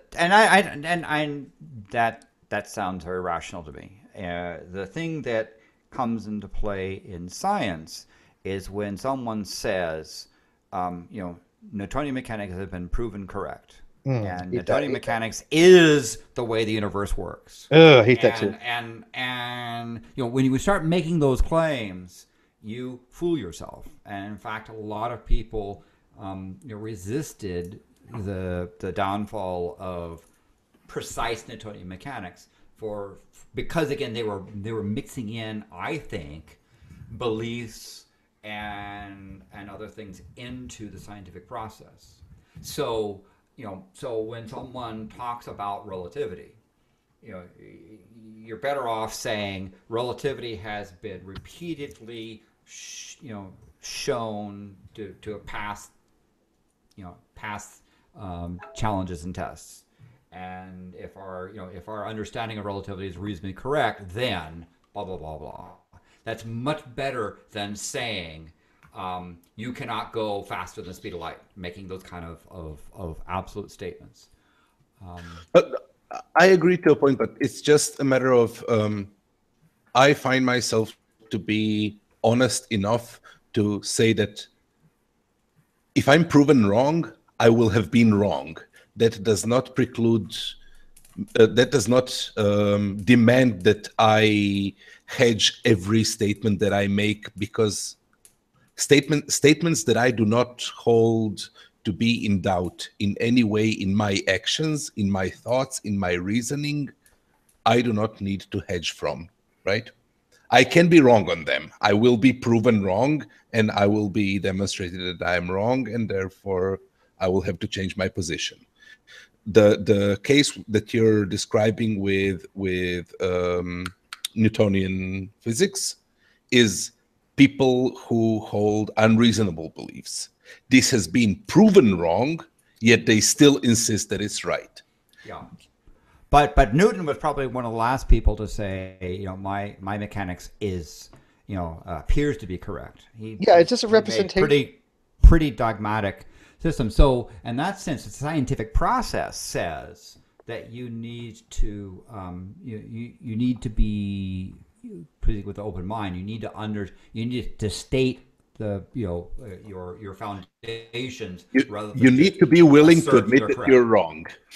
Correct. Right? And you need to be able to question. Right. That's been a thing that I've run into, the difference between engineering and science, where a scientist will question, where engineering says that's an established process. Why are you questioning that? Who are you to question it? Well, as a scientist, you better question everything. Now, that doesn't mean that you question everything such that you have no brain. But again, this is part of, I think, being scientifically honest and trying to avoid fooling yourself scientifically. Now, what do you think? What do you think Newton would have said if he was exposed during his time to relativity? I mean, it would have been an awesome thing. I mean, would he have rejected it outright? Kind of like Einstein kind of rejected a lot of quantum mechanics. But I think Newton would have understood it, yes. But he probably would have rejected it, I think, a lot.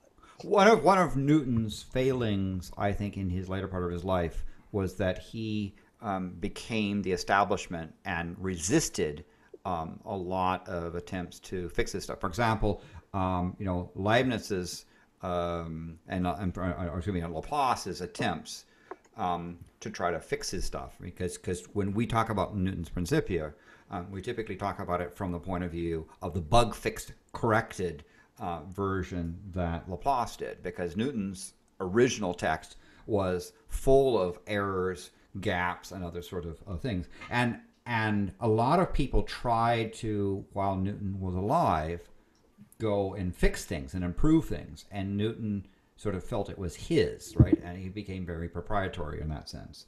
And Newton was one of his failings, he went off on numerology and theism and all that sort of, wacky stuff that he, went off the deep end. And that may be part of his problem when he was, quite dogmatic. In that sense, but one hopes that in one scientific career you avoid doing that. On the other hand, we'd be so lucky to be in a position to be dogmatic about something like Newtonian mechanics. Well, I mean, Newton was a very brilliant man. Yeah. And by the way, like, can you? One of the things that just kills me is like you're talking about people saying like Newton physics prove this or that. Certain things really kind of get my goat as well. Like when people start talking about entropy, when they don't understand the term entropy. Yes. Right. I mean, and I was in the same boat when I went to nuke school. I had to relearn what I thought I understood entropy to be. I mean, I'd read books and I thought entropy was literally okay. Well, it's just a matter of order and chaos and all that nonsense. It has nothing to do with any of that, really. Right. I mean, it has to do with macroscopic states. We all know the formula for entropy. Boltzmann constant times the natural logarithm of omega, or the microstates. But they don't understand that entropy is just the unused energy in a system. And also the other thing, the entropy information theory, which is another totally different. Yeah, but that's Shannon information. Yeah. Okay, but here's the thing. What they don't understand is the second law of thermodynamics really is only saying this. All it's saying is that for any thermodynamic process, I think it's reversible thermodynamic process, is that the entropy of the universe as the isolated system must increase. You can have local diminishing entropy, but at whatever you're doing, the universe entropy must always go into the positive direction. Exactly, because oftentimes the failure, really bad applications of second law has to do with subsets of the universe. And so someone will say, and this is a religious argument, saying, well, look at this spot. The entropy here is going down. Going down. That's fine. And here it's going up. So therefore, God is, God made your eyeball. That's ridiculous. That's the equivalent set there. And so it's a problem that because entropy is in order to have a rational conversation, sometimes people use simplistic versions of entropy. If you're going to use imprecise terms of entropy, then be prepared to run into problems. Yeah, and I agree with you. That's why when people start saying things like, well, evolution violates the second law of thermodynamics, I automatically know they have no freaking clue what they're talking about. Yes. Just not they don't know shit about evolution or thermodynamics. Yeah. Because it's just, like I said, you can have what's called ratcheting as well. Ratcheting is an increase in complexity due to local minima of entropy lowering, but that's only allowable in a non-closed system. And the Earth-Sun relationship is not a closed system, obviously. It's an open system. Yes, and so it's taking the subsets and generalizing to the universe as a whole. You run into problems, and also dealing with the extreme ends in time on the universe as well is another place where people get into. Well, back in my day, they were pushing the omega point. You ever heard of that? It's probably before your time too. That was the mega point was the tipping point where they thought there was enough gravity in the universe to overcome universal expansion. Right. That's the open closed argument. Yeah, but that got shat on pretty quickly, and especially with the accelerating of the universe due to dark energy. So, by the way, I'm curious. When you argued over the open versus closed, did you favor one argument or the other? Yeah, I generally favored the open universe. I tended to argue for the closed, but knowing that my argument was incomplete. There's no really good way. I mean, first of all, we learned, and I'm talking to an astronomer here, but I'm just going to assume, obviously, that Landon knows this. So I'm not saying this to him, but everybody else. Recently, we've discovered that the local geometric shape of the universe is flat. It's something like 6 sigma. right? And so we know that the universe is expanding. We know that it is accelerating, but it's flat. So that really kind of puts, to me, an open universe. That it's expanding. I don't know what the hell it's not really expanding into anything. It's just creating space time. But are you telling me that the Earth isn't flat, but the universe is? The universe is flat. The local geometry of the flat universe conspiracy. That's sort of I'm a flat spacer, not a flat earth. Yeah, I'm a flat spacer, sure. I mean, Six Sigma is pretty damn good. I mean, that's. But the thing that is I think it's also important. You heard it here first. Is that we're talking about the flat Earth? Is that because we have so little knowledge about and information about dark energy, it's a stretch to say that dark energy is a constant over time. Right. So but the best you can say is, experimental evidence suggests that dark energy exists, and if it continues the way it does, the universe will end up in a big rip. Right. That's about the best you can say.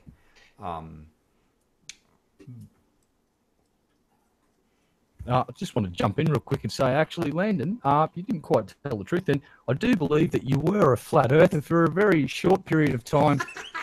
Now, to be fair and for full disclosure, he was less than 2 years old at the time. He debunked flat earth, was actually maybe the first sentence he ever uttered was to his mum, "Where does the sun go after it's set?" So the first words he ever uttered were used to debunk flat earth theory. Just wanted to say you were actually a flat earther for a while, mate. Yeah, I mean, when I was, but by the time I reached age 2, I had rejected the flat Earth thing. But prior to age 2, and the reason for my question, how far is the sun, was that I had a flat Earth model, because that's the cosmos. I mean, the world was not very big, right? And so in that sense, it was based on. So you're saying the flat Earthers are just 2-year-olds that never grew up? Yes, and I could, I had a pretty medieval, knowledge of space. But by the time I got to 2, and then I started, considering this thing about why does the sun appear to disappear and blah blah blah and other sort of things, and traveling up and down the coast, I came to appreciate that the universe, that the world. I used to say the world was not round; it was lumpy. Because to me, I rejected the spherical Earth because I had evidence of mountains and valleys. It wasn't a perfect sphere; it had deviations. So I didn't let the round Earth people fool me on the other side. Here's another thing I can. Okay, let's since we're going down the rabbit hole here. Okay, Landon. Here's another pet peeve that I have, and I want you to weigh in on it. Okay. When it comes to like spontaneous fission or weak nuclear decay, I subscribe to a non-hidden variable model. I believe that hidden variable models don't satisfy the Bell inequality, with the exception of pilot wave theory, which loses locality. I get that, but I believe that there's no information in a system prior to a event such as like weak nuclear decay. Now, yes, the weak nuclear force carries the intermediate vector bosons, of which the decay is the mechanism, right? But the cause of it, the reason why something decays, there is no cause. To me, we can never say this is when an atom is going to decay, because the cause does not exist. There's no information we can ever that even exists. It's not that we can't just get into it. It's not that it's hidden from us. It is non-existent. That is how I that's back to the thing about in quantum mechanics, where you say, absolute knowledge of a particle or absolute knowledge of a state is impossible. And it's not a question that you're not clever enough, you didn't try hard enough, you didn't measure carefully enough. The universe does not have an answer. I think that was the thing that was very difficult for me as a student to come to terms with. It's difficult for a lot. The universe didn't have an answer, right? At that time, by the way, I was also a theist too, and the notion that the universe couldn't provide an answer as to what is this particle doing and what's going on inside that decay and the spontaneous fission. That if you just measured it carefully enough, you could, clever enough, you could say blah, right? That to me was also entry enough during the time where I was a theist as well. Yeah, theists have a really difficult time with that. And I tell them this, and they just say, "Oh, you're wrong." And I'm like, "Look, I definitely could be wrong. Don't get me wrong. I'm not saying that I'm definitely right, but I'm telling you what the way that it is thought of as of right now is that the non-hidden variable model is the way to go. The hidden variable models seem to not work. They don't describe all states of the quantum mechanical system. And again, if you want to go to Bohemian mechanics and take that, because that is a hidden variable model, it's still not going to get you where you want to go. Yeah, but this notion of can you tell me the position and momentum of a particle to an absolute value, right? Can Clearly not. And quantum mechanics says no. In fact, what it says is there isn't an answer, right? The question you're asking is an invalid question. That's the hardest thing, I think, the hardest thing for me to come to terms with in quantum mechanics. Do you think it's justifiable to say that someone shouldn't accept the principle of sufficient reason because of that? Say that again. In philosophy, are you familiar with the principle of sufficient reason? Tell me. The principle of sufficient reason, basically, in a distilled format, would be that everything has a cause. Everything has a root. Okay.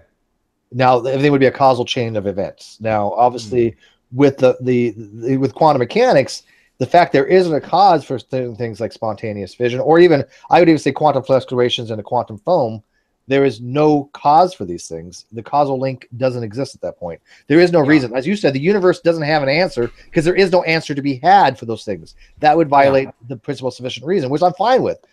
Most people I know don't subscribe to the principle of sufficient reason, except for theists and Aristotelian, and Thomas seem to but other than that, physicists I don't think subscribe to the PSR. Yeah, I mean, I think in that sense, yes, I agree with you, and it amazes me. I think that if you were a Christian fundamentalist, you would also rail against quantum mechanics if you understood it well. You know what we need, Landon? We need like G-Man in here because we need somebody who really knows these topics, and because what the hell do we know, right? I mean, we're just a bunch of idiots that sit there and talk on the internet. That's all we do. But that's really no. Landon ever again. Sell a book. Sell a book. He wrote 6 books, right? So go buy them all. Wait, Eddie has written a new book. It's called "I Redefine Everything." Oh fuck, mate. He's batshit, dude. He's just crazy. But anyway, that was a very difficult thing for me as a student to accept, even in college, was this notion of that. And so I railed against quantum mechanics, and I did lots of experiments in the lab to try to catch it, right? To try to show. You were going to show them experts, right? Well, no. I mean, I wasn't to say it wasn't the case that was showing the experts. It's that this was an extraordinary claim that quantum mechanics was making, and I wanted to test it. I felt it needed to be tested, right? Again, you shouldn't accept on faith that quantum mechanics is real. And you learned a lot about it by doing it that way, right? Yes, absolutely, right? And that's kind of the and you might say if in a fuzzy way I came to peace with quantum mechanics. But it was interesting that relativity, I grokked and said, well, that seems actually quite. I love plausible. that word. Yeah, I love that word. That's one of my all-time favorite words. Grokked. Grok, yeah. Yes, but this notion of there isn't an answer. Also, but where some of my theism unraveled actually came about from mathematics and Gödel's incompleteness theorem. That was a case where I walked through that incompleteness theorem of Gödel. It was sound from end to end, and I said, "Wow, incomplete, inconsistent, or trivial." Right? That was where I turned around back to my theism and said, I better go and test that a bit. And Gödel's incompleteness theorem basically boiled down is that there's no complete framework of mathematics that you can use that can. I mean, the Gödel thing is anything complex enough to just drop the number line is either incomplete. That is, there are things that it can't explain. You know what you know I want to have a hang on? Inconsistent things that. Inconsistent, right? Do you know I want to have a hang on? Because these kind of concepts, I like math, but certain mathematical concepts I have a very difficult time wrapping my head around, and I don't think that they're that complicated per se. And I think I overanalyze it, right? For example, like the well ordering principle, right? ZFC or ZF theory, because ZF, what the hell is his name? Fremkel. How do you pronounce the name? Femke, yes, I think. Yeah. He actually created like the axiom of choice, if I remember properly, in order to explain the well ordering principle. So and I have a hard time with those set theories like that. About what is the well ordering principle actually saying as far as the integers, the natural numbers? God damn it, the real numbers. See, I've been drinking between 0 and 1. What is the upper bound? What is the lower bound? What is the well ordered principle actually saying? Because I have a hard time with that, and the what the hell it is the lemma that's opposite of that. Yeah. So this notion that I had, this fundamentalist approach to theism, really got rocked to the core when I started seeing things in mathematics as hardcore logic as possible, showing that it was limited, and then started seeing limitations of the universe itself. That was where I really challenged my notion of omniscience and omnipresence and so forth, and that was a really big blow to my theist beliefs. Do you think having the omnis is self-refuting? You said, do I think that having... If you have all the omnis, all like an omnitheist, right? An omni-god. That has all the omnipotence, omnibenevolent, all good, all powerful, all knowing everywhere. Yeah, I think that I don't know how you can hold that and not commit intellectual suicide. It seems self-refuting to me. Yes, I mean that's a thing. So there may be a philosophical way that you can patch that together, but that's such such. I've heard attempts, but it's self-refuting. It winds up. Self-refuting. Yes, there's a lot of good attempts out there though, and I've read a few of them, and I think they're interesting, but you wind up sacrificing part of one of them in order to make the rest of them work. Yeah, but isn't that the way it is always, like, even with philosophy? You hold on to one belief, but here's another one that comes along. You're like, okay, I like that position. Oh, wait, it kind of has a problem with the other positions I have. There's a tension between them that just drives me nuts. But rejecting moral realism helps with that. Exactly. We rejected moral realism? Yeah, rejecting moral realism actually. You're a moral anti-realist? I am, yeah. So one of the things that also helped in my thing was to admit that I don't know, right? When I was able to say I don't know, I got my scientific foundation became much more solid, and in fact, when I realized that science is about questions and not answers, and that not knowing is the beginning of knowledge.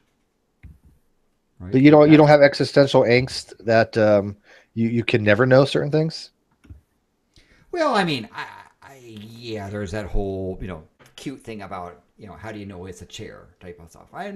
That's fun, but scientifically, I'm not a naive realist. You have to be a little bit. I have no idea. You assume your way out of those with science. Science is built on philosophy, and philosophy does that battle. So you assume your way out of that, and you're into empiricism, which is where science lives. Yeah, and I can demonstrate reality pretty easy. I'll go outside. You can stand over there. I'll pick up a fucking rock and I'll start to throw it at your head, and I guarantee you're gonna flinch and cower away and duck and try and not let me hit you with that rock in the freaking head. That's part of the illusion. Just because I'm stuck in the illusion and I respond to the illusion doesn't mean that it's not an illusion. Yeah, that's the difference between philosophy and science, right? In science, that would be fine, right? You demonstrated it scientifically. Philosophy, that's a whole different bullshit thing. Like if you had a Oh, sorry, my hallucination bad. of a dragon and the dragon breathing fire on you, and you felt the sensation of burning, whatever the dragon was breathing fire on you, do you then someone explains to you, hey, that dragon is a hallucination. Do you then walk into the fire? Yeah, or Even the though pain it itself. definitely burns. Like if you feel it burning, right? Or are you gonna don't fuck even need off the for the dragon. dragon? Like Just pain itself, right? Pain. Even people that have phantom limb syndrome feel pain in their phantom limb. Doesn't make the pain any less real. It's real pain. Good point. Yeah, I actually will touch on this slightly. I actually suffer from hallucinations, auditory and visual. I just like I'm dragons. Like right crazy now. about pension. I actually have to talk myself down from thinking that things that are there aren't that things that aren't really there are there, and I talk myself down from it quite regularly. But the dragon one and the feeling of burning, yeah, I get where you're coming from. Then that's pretty hard to dismiss. If you feel like you're on fire, it's going to seem pretty realistic at that Right. point, isn't it? And by the way, I've been meaning to tell you, Red, none of us are real. Damn it! Yep. Sorry. Did you? I'm Well, still waiting to get my Not ticket. so much. Here's the best part, Red. You're actually fake. Oh, I'm I not a didn't want to toaster. tell him That's that, what but now I he's do now know. he's had the worst existential angst of all time. I'm I, never coming down. Are you saying that Red Eye is a figment of my imagination? I'm not a toaster. That's what I do know with an understanding. No, I do have knowledge you're not a toaster. You're not a toaster, but you're also not anything else. You are not a toaster. You're a toaster. He's an anti-toaster. Yes. My mind's a complete blank now. Thank you. I am now. Oh, philosophy can make your mind into jello. I swear to God. It's just, I mean, as much as I'm interested and fascinated by it, I just like, this is just mush to me at this point. What have you all got against giving toasts? It's not so much the toast, and I would certainly toast more the snake oil. It's Let me whether or rephrase that. not Red Eye is a toaster or not. That's the question. You have a bottle of alleged snake oil next to your computer just to do that. And actually, no, I just got this 3 days ago from good friends up in the What's it cure? restaurant. It's a 2014 late harvest Chardonnay from the Russian River Valley. God, it's sounds part good. of the folks that do. So did you? Oh, it was a gift, you said, right? Yes. So I they might bought go it from a nursing snake my oil rock. salesman. I buy a number of their products. They're sort of a winer of choice. But yes, I have. That's a great fucking name for a wine. Yes. I need to find some of that. Where's it grown? Russian River Valley, and it's part of the it's part of CRQ Brothers. They do a whole. Oh, nice.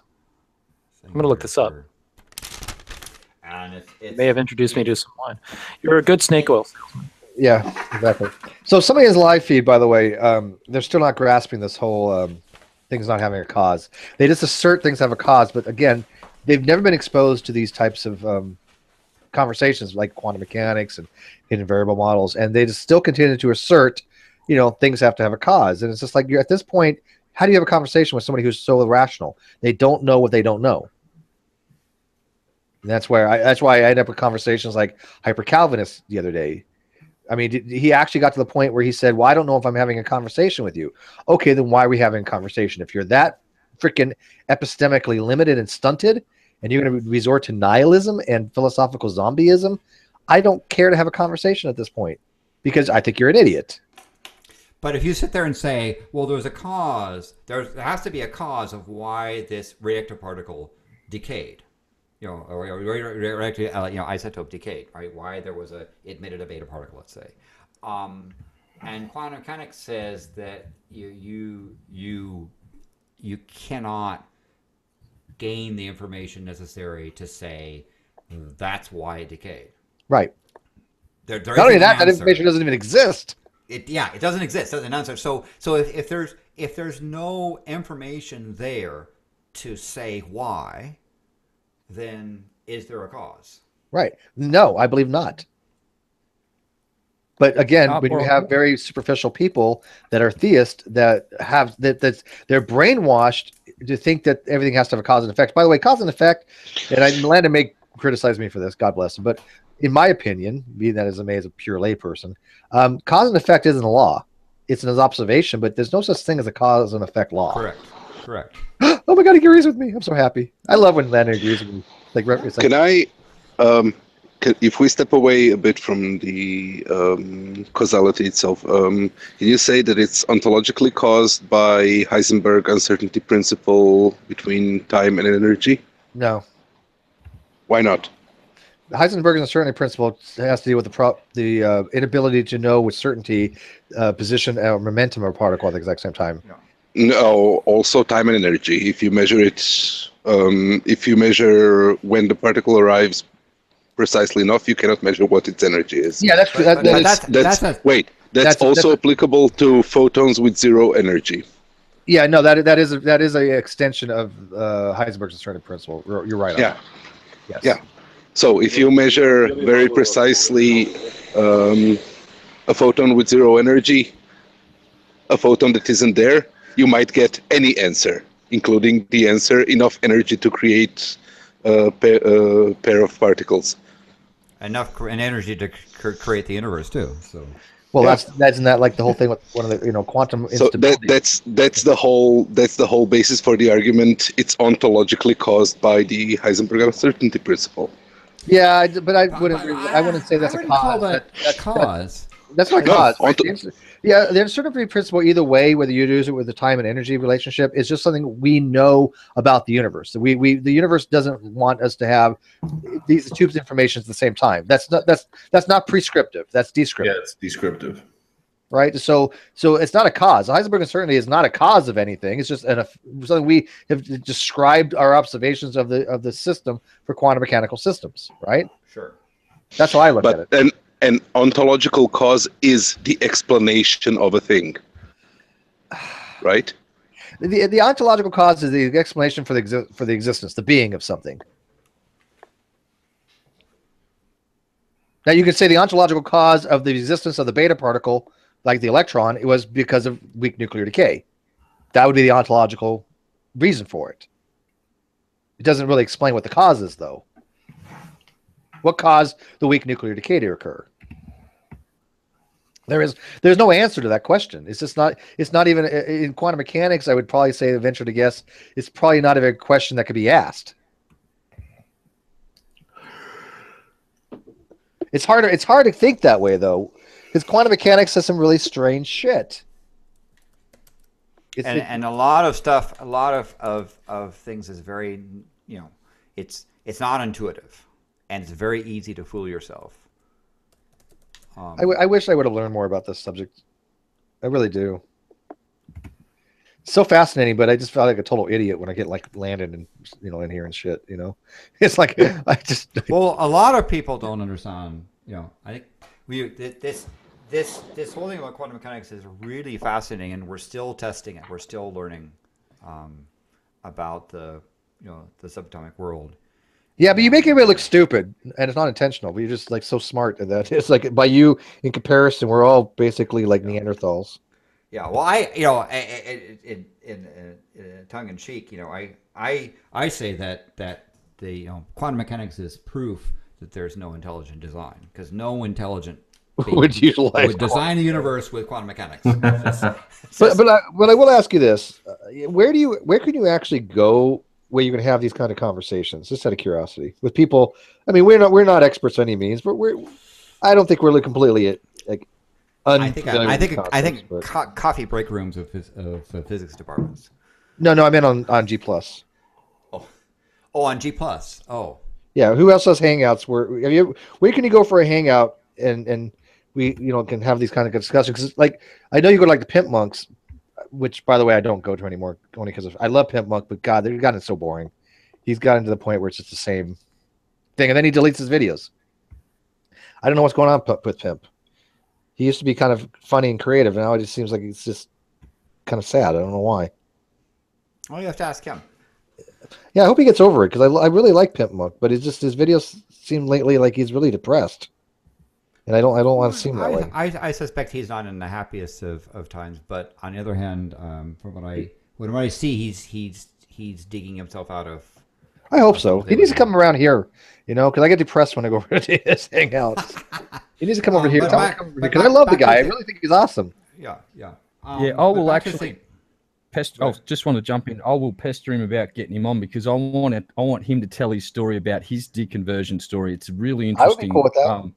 Yeah, it's a really cool thing to listen to, and I keep prodding him and poking him, but I will give him a good kick in the butt about that one. Yeah. Tell him to get his ass over here. I mean, I'll cheer him up or something because I don't know what's going on with him. But anyway, as I say, it's better. It's best if he were to describe this sort of thing. Still, you're talking about in terms of places. You know, I've had good hangouts with King Crocoduck. He's awesome. He really he has a much more almost like a natural affinity for quantum mechanics. He's probably the go-to guy. Yeah, no, he is my favorite guy on this.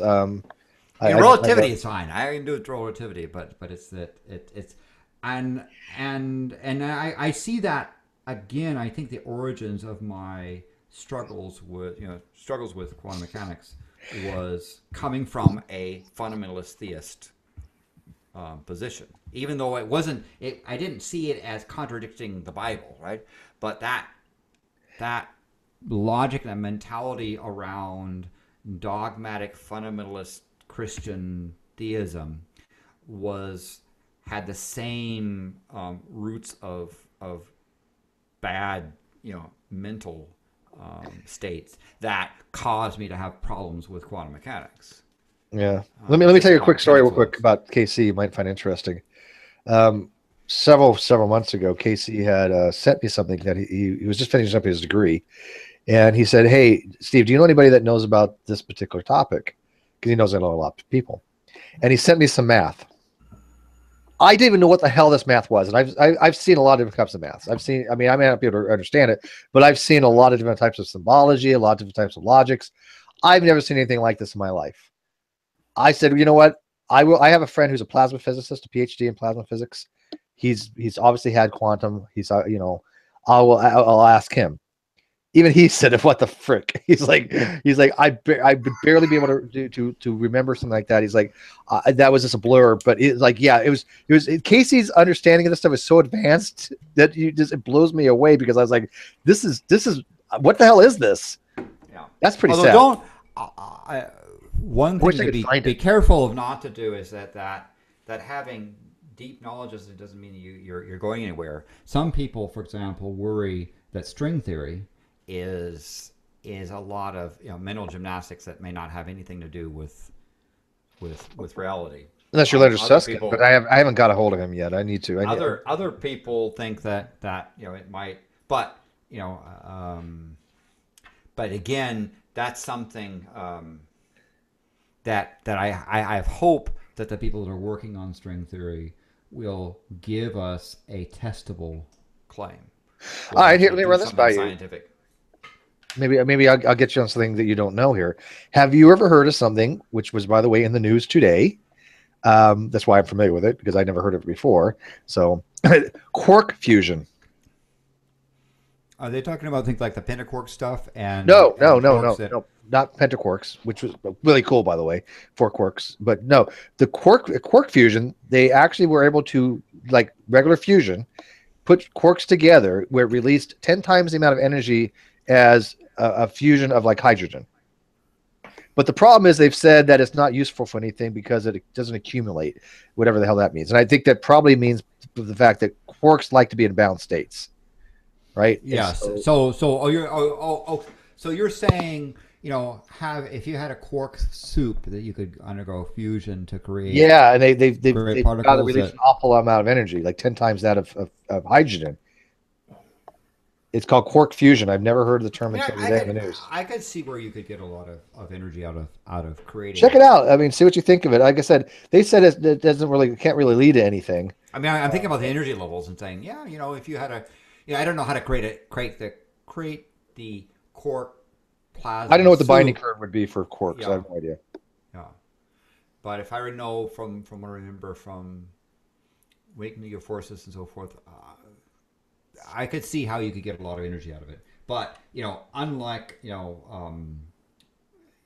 things with nucleons, I don't know how you can go and create your pile of quarks and then you would need some kind of, like you said, quark soup. Yeah, And quark soup is very difficult to buy in the open market. Well, couldn't that exist in kind of a Planck scale? Yeah, and also, it probably exists in, things like, boundary layers inside neutron stars and other, wacky places. Yeah, well, that's why I said quarks like to be in bound conditions anyway. So, I mean, a neutron star is just one big neutron, right? Mathematically, it's a pile of, yes. Well, no, mathematically, you can treat a neutron star as one neutron, actually. One of the things that's interesting, I did work on, was looking at neutron star collisions, and one thing that happens when neutrons collide is that not all the material of the neutron star ends up inside the combined object. Right, because that produces a lot of heavier elements that get ejected out, gold and space gets really warped, and there's a certain amount that goes into the merger, and a certain amount that gets the recoil to get ejected, right? And so you get a substantial fraction of the merger being forcibly ejected out from the merger site. And so you have all this, if you call it neutronium, flying out at relative speeds, that then loses its bound state, and all of a sudden what you get is an enormous amount of neutrons decaying. And so one of the things that the people are hoping to be able to catch is the signature of a non-trivial amount of neutrons rapidly decaying, well, over what is it, 1,000 seconds or so. Yeah, neutron's half-life is pretty quick in a free state.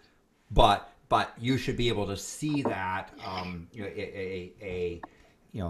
the numbers of the models vary, but maybe on the order of 15 to 25% of the mass of the neutron merger is ejected as neutrons, and those neutrons then decay into protons, electrons, and antineutrinos, and you should be able to see that burst come out when all those neutrons decay.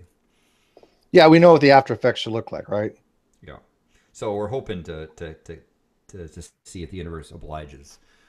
Yeah, it's about 15 minutes, I think, for a neutron to decay, give or take.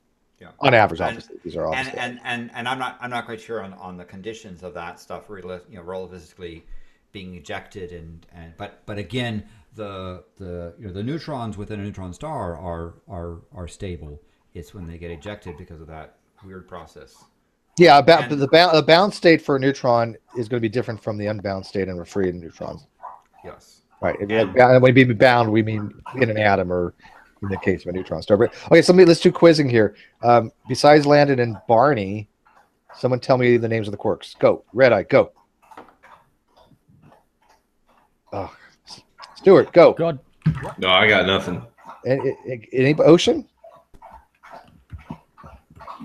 Sorry, did I say what? You were talking to him for so long. Name the quarks. I don't fucking know. Oh, God damn it. I'm so disappointed in you people. I knew this in like 6th grade. Come on. Wait, listen, I've got to make a full confession. I forgot it in favor of knowing like camera shit. Yeah. Well, I'm old. Because I'm going to name the quarks off, and Landon's going to go, no, Steve, you're going back 40 years. I want to deeply embarrass myself first. So, Landon just informed me that there's more than fucking. When I went to school in the 80s and 90s, there were only so many forms of matter. A conversation several months back, Landon informs me of all the new states of matter that they've found, and I'm like, fucking squealing like a school. I'm that behind the fucking times. It's not. They just discovered another one too. There's you talk about oh shit. You talk about solid, liquid, gas, Einstein, Bose condensate, plasma, and there's another one that just recently discovered as well. So we believe, if I'm sorry, I was using that as a pun. The experimental evidence strongly suggests that we have 3 generations of matter. The first generation, where we have the electron and its electron neutrino, is associated with the up and down quarks. The second generation of matter, with the muon and the muon neutrino, is associated with charm and strange. And the third generation is with a tau and the tau neutrino particle, and it's associated with top and bottom. So I think the 6 quarks you're referring to, presuming that there are 3 generations of matter, are up, down, charm, strange, top, bottom. Yeah, but see, I learned, and that's true, but that's why I was going to say mine first, because you're going to think I'm old school. Up, down, strange, charm, beauty, truth. Yes, I actually think use that- strange. Because beauty and truth are now top and bottom. Strange, though, strange is the most interesting because strangelets. I like beauty and truth, but I like beauty now and truth top and too, bottom. but For some, I'm not sure why someone changed it. Wanted to change that, but I think that was Gelman was always he liked beauty and truth. So yeah, that's how I learned them as well. I mean, when I was into this shit. So, but and there was a cool dude, Mary Gelman. So you're talking about tau. Okay, so like mesons, you have a tau meson, mu meson, pi meson, right? And then you have a corresponding neutrino for tau neutrino. Well, yes, because there's the leptons that are the leptons of the three-dimensional matter are electron, muon, and tau. Yes, and the tau's the heavy. Charge. Those are the charged electrons. The neutral electrons are the electron neutrino, mu neutrino, and tau neutrino. And neutrinos, by the way, are weird. You think quantum mechanics is weird. Neutrino quantum mechanics is just like bizarre beyond belief because you have this particle that sort of changes flavor and so forth. They're kind of this notion of you think like sex. Well, in particle sex, there's not male and female. It's first, second, and third generation, and there are these particles that kind of shift back and forth in which sex they are. So yeah, in quantum chromodynamics, correct me if I'm wrong. In quantum chromodynamics, you have not only your 6 quarks, but you have 3 flavors that they come in: red, green, and blue, right? Yeah. I remember some shit here, people. I'm drinking, and this is pretty impressive for me that I'm going back here. Yeah. But of course, what do I know? Because I'm an idiot according to like plant capacity. I would recommend that you go to Wikipedia and surprisingly, if you look up quark, Q-U-A-R-K, in Wikipedia, it actually has a pretty good description there, and you'll see the relationship of the quarks, leptons, the gauge bosons, and secular. That's it. A scientist is citing Wikipedia. I'd say it's Wikipedia, the font of apocryphal knowledge, actually has a lot of useful diagrams that I think. I don't care. You're citing Wikipedia. We've now lost all credentials. What do you say to somebody, Len? What do you say to somebody in the live feed who's this incredibly way out there? They said that quantum mechanics does not have any peer review papers. Wow. I mean, that level of just what the hell? That's why he's citing quantum mechanics is one of the most because there isn't peer-reviewed papers. It's all in fucking Wikipedia. It's all in Wikipedia. There you go. Wikipedia is not peer reviewed. Wikipedia is their resource for all their information. I mean, this level of dumb. It's put up there by atheists. I mean, it certainly is between quantum mechanics and relativity. The two compete for the theory that has had the most number of papers, survived the most tests, experimental tests, and has had an extraordinary amount of peer review. I mean, this guy's so wrong. Are you saying that there's I've actually unblocked this guy before. I actually unblocked him just recently because I cleared on my block list. He's a gap theorist, but I mean, he just says the dumbest things, and yet he thinks he's so right, and yet I keep him around now just for comical purposes. No, but the answer is no. And quantum mechanics probably is more peer reviewed even than relativity. Oh yeah, by far. I mean, yeah, and quantum mechanics. Obviously, there's a lot of research in that because we've made huge strides in quantum mechanics. I mean, look at computers. Quantum mechanics without quantum mechanics, computers would not exist, people. I'm sure if there was such a thing as the afterlife, Feynman would be laughing.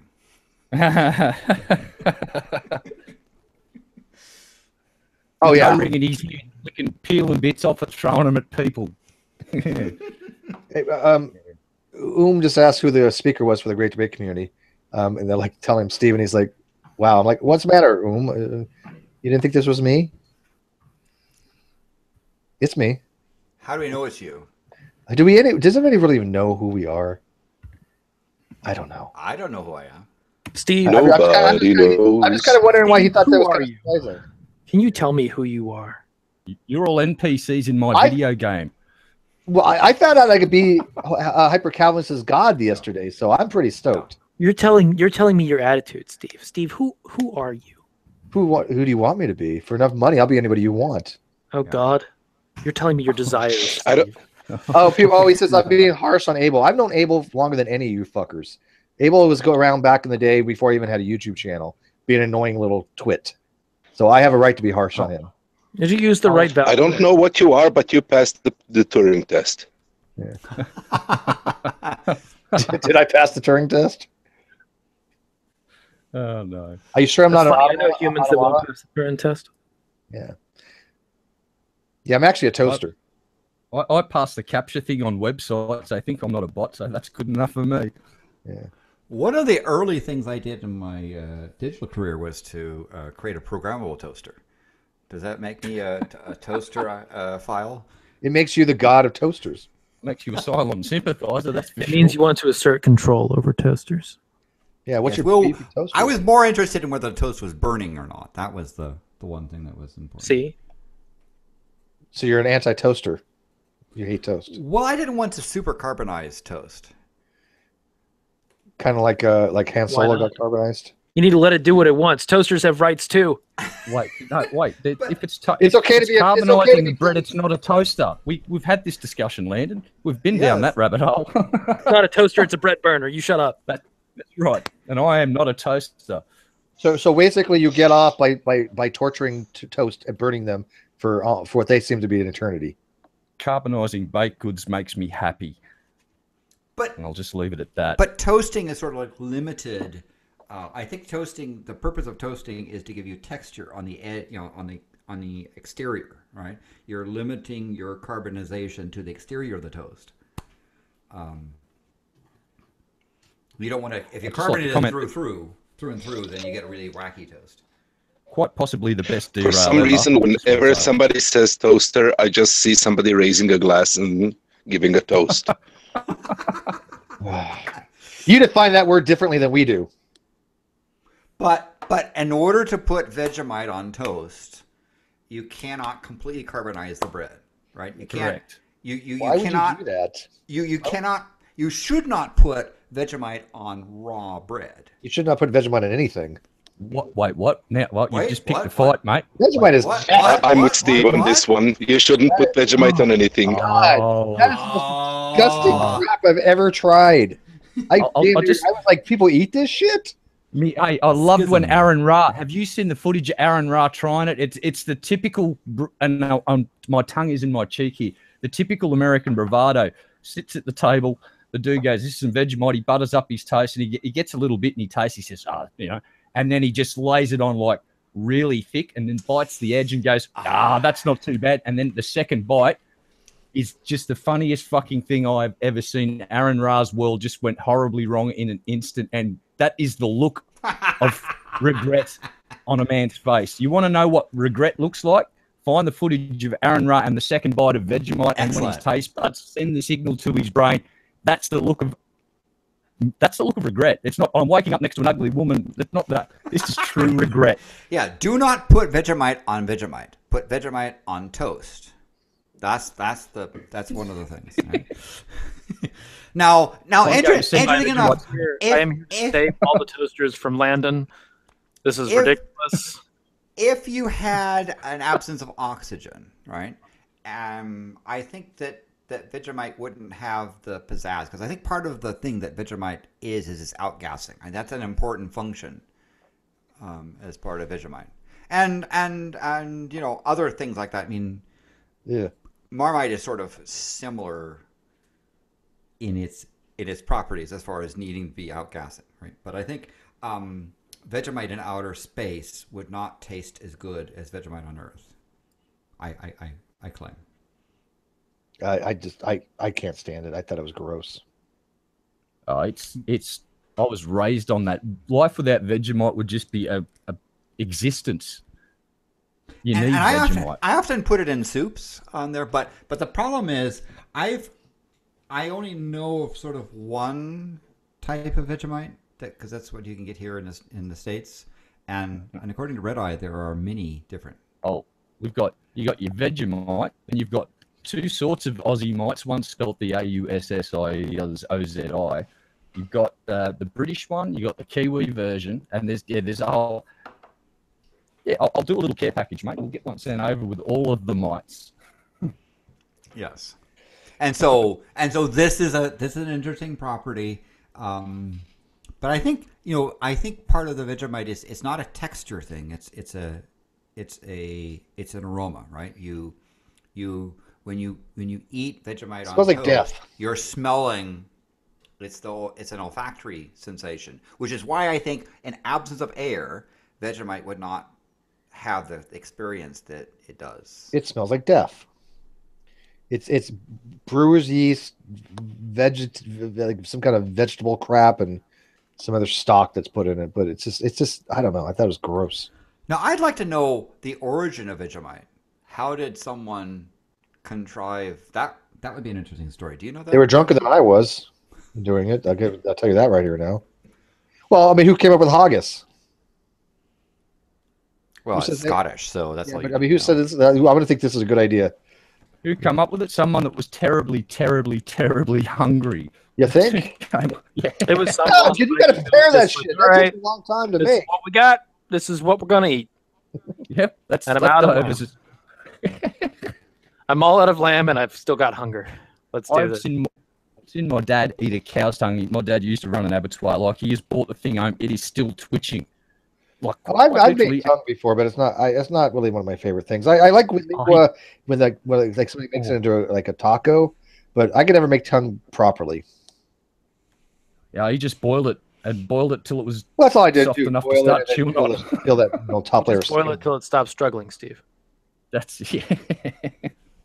So according to this one article, they're saying that Vegemite came about because of the disruption of the British Marmite imports into Australia. So they wanted a substitute? In 1919. Yeah, it's actually the stuff you use to make Vegemite is a sort of it's a product or an offshoot of producing beer, I do believe. Yeah, the yeast. yeah, but it's a Marmite thing. But it started off. I mean, this article is saying that it was a they actually had a national competition for the thing even to come up with a name. But it was essentially in 1919, due to the war, it was impossible for the Brits to send Marmite to Australia, so the Australians made their own. I thought Vegemite came first, then Marmite was afterward, but I guess I'm totally wrong on that. I wonder when I'd make a lousy version Australian. came around then. That's interesting. Yeah, I'd make a shitty Aussie. No, you love alcohol. You'd be fine, mate. Don't worry. If you like alcohol, alcohol, I do. Dude, I tell you what, I've been to Australia twice. I've been to Fremantle or Perth, and I've been to Melbourne. I loved Melbourne. It was just awesome. Honestly, awesome. Americans, east coast of Australia, you guys, like between the cities, it's bush. Yes, there's kangaroos and shit. But the big cities, you won't notice much difference between your big cities, except everyone will be going, "G'day, mate." That's about the difference. Yeah, they're very friendly. And you might notice which side they drive on too. That's another thing. Yeah, just get Ubers. Just fuck, don't even bother driving. Just jump in an Uber and stay drunk. The pigeon cookers too. I just thought of Australians as Americans that alcoholics that have speech impediments. That's all. If we get legal weed down here, we're going to give you guys a run for money. Yeah, that's we're going to go for number one. So this article was saying that Marmite was invented in the 19th century when a German scientist, Liebig, discovered that brewer's yeast could be concentrated, bottled, and eaten. Yeah. Again, hungry, desperate people. but yeah. So I did not know that Vegemite was a Australian. Well, the Palms don't send us Marmite. We'll make our own. But, yeah, interesting. Another interesting invention from that time period was super glue. I think, wasn't it? They first come around with it to seal wounds on the battlefield. That was an interesting one, and they sort of went, "Oh, it's effective." And they still use it this day. When I had that skin cancer cut out, they glued my legs shut with this purple stuff. It was quite a strange experience. Yeah, Marmite was caused. Wasn't created; it was caused. Sorry. So that'll make Abel cause happy. for it. It doesn't violate the principle of sufficient reason.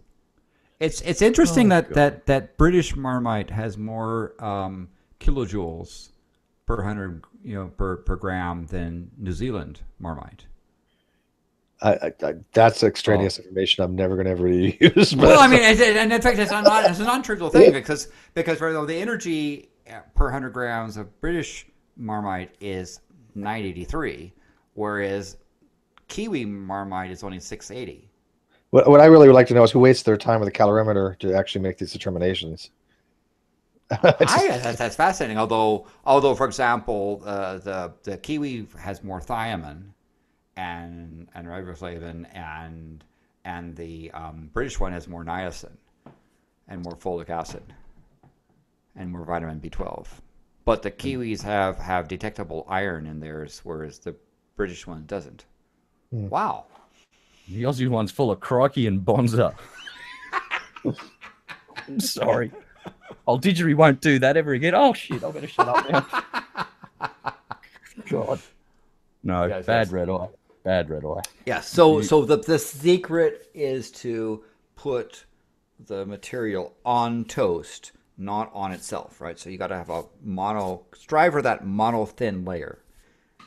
Yes, that's the key with Vegemite is a very, very thin layer on well buttered toast, and it just you got to get your toast right too, and really helps to have a cup of tea there. The savoury and the sweet, it works.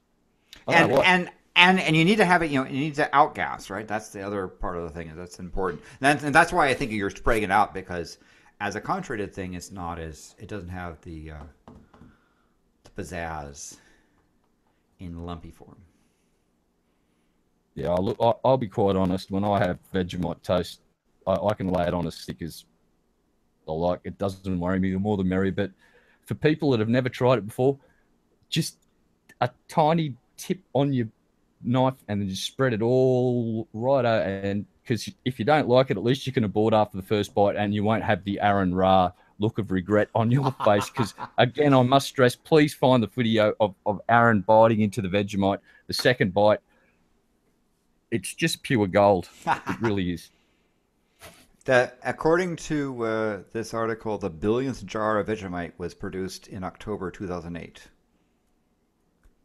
Oh, that's right. And when the Americans bought it for a while, I think we've bought it back, I'm not sure, but they tried to introduce this thing, and the marketing thing for it just went horribly wrong, and they ended up calling this thing version 2. It was like after Apple and all of this stuff.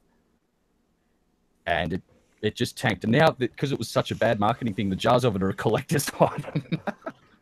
Here's an important factoid to put into your brain. In April 1984, which was the same time that AT&T was being broken up, a 115-gram jar of Vegemite became the first product in Australia to be electronically scanned at a checkout.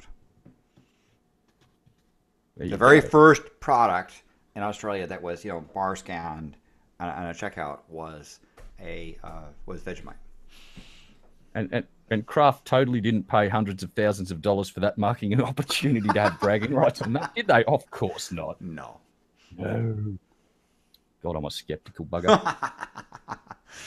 So yes. I didn't know that limited quantities. There's actually kosher Vegemite. Yeah, it's a market. It's same as halal too. There was a big furor over that, but he's from a business perspective. How many people follow the teachings and the belief system that we know as Islam? And quite a significant number. I do believe, roughly, give or take, about 2 billion. Now, if I'm wrong, please pipe up and chat and hit me with the correct number. But there's a lot of Muslims out there that obey their thing, and you can make a hell of a lot of money tapping into that market by paying a few $1,000s a year for a certificate and making sure that it's kosher and halal. And there was a big furor because everyone's going, oh, you have to pay money to make it halal, blah, blah, blah, blah, blah. And they're all crying foul about the Islam thing. And then you go and have a look at how much the kosher certificate was. It was more expensive to get the kosher certificate. No one was mentioning the kosher. No one bought that up.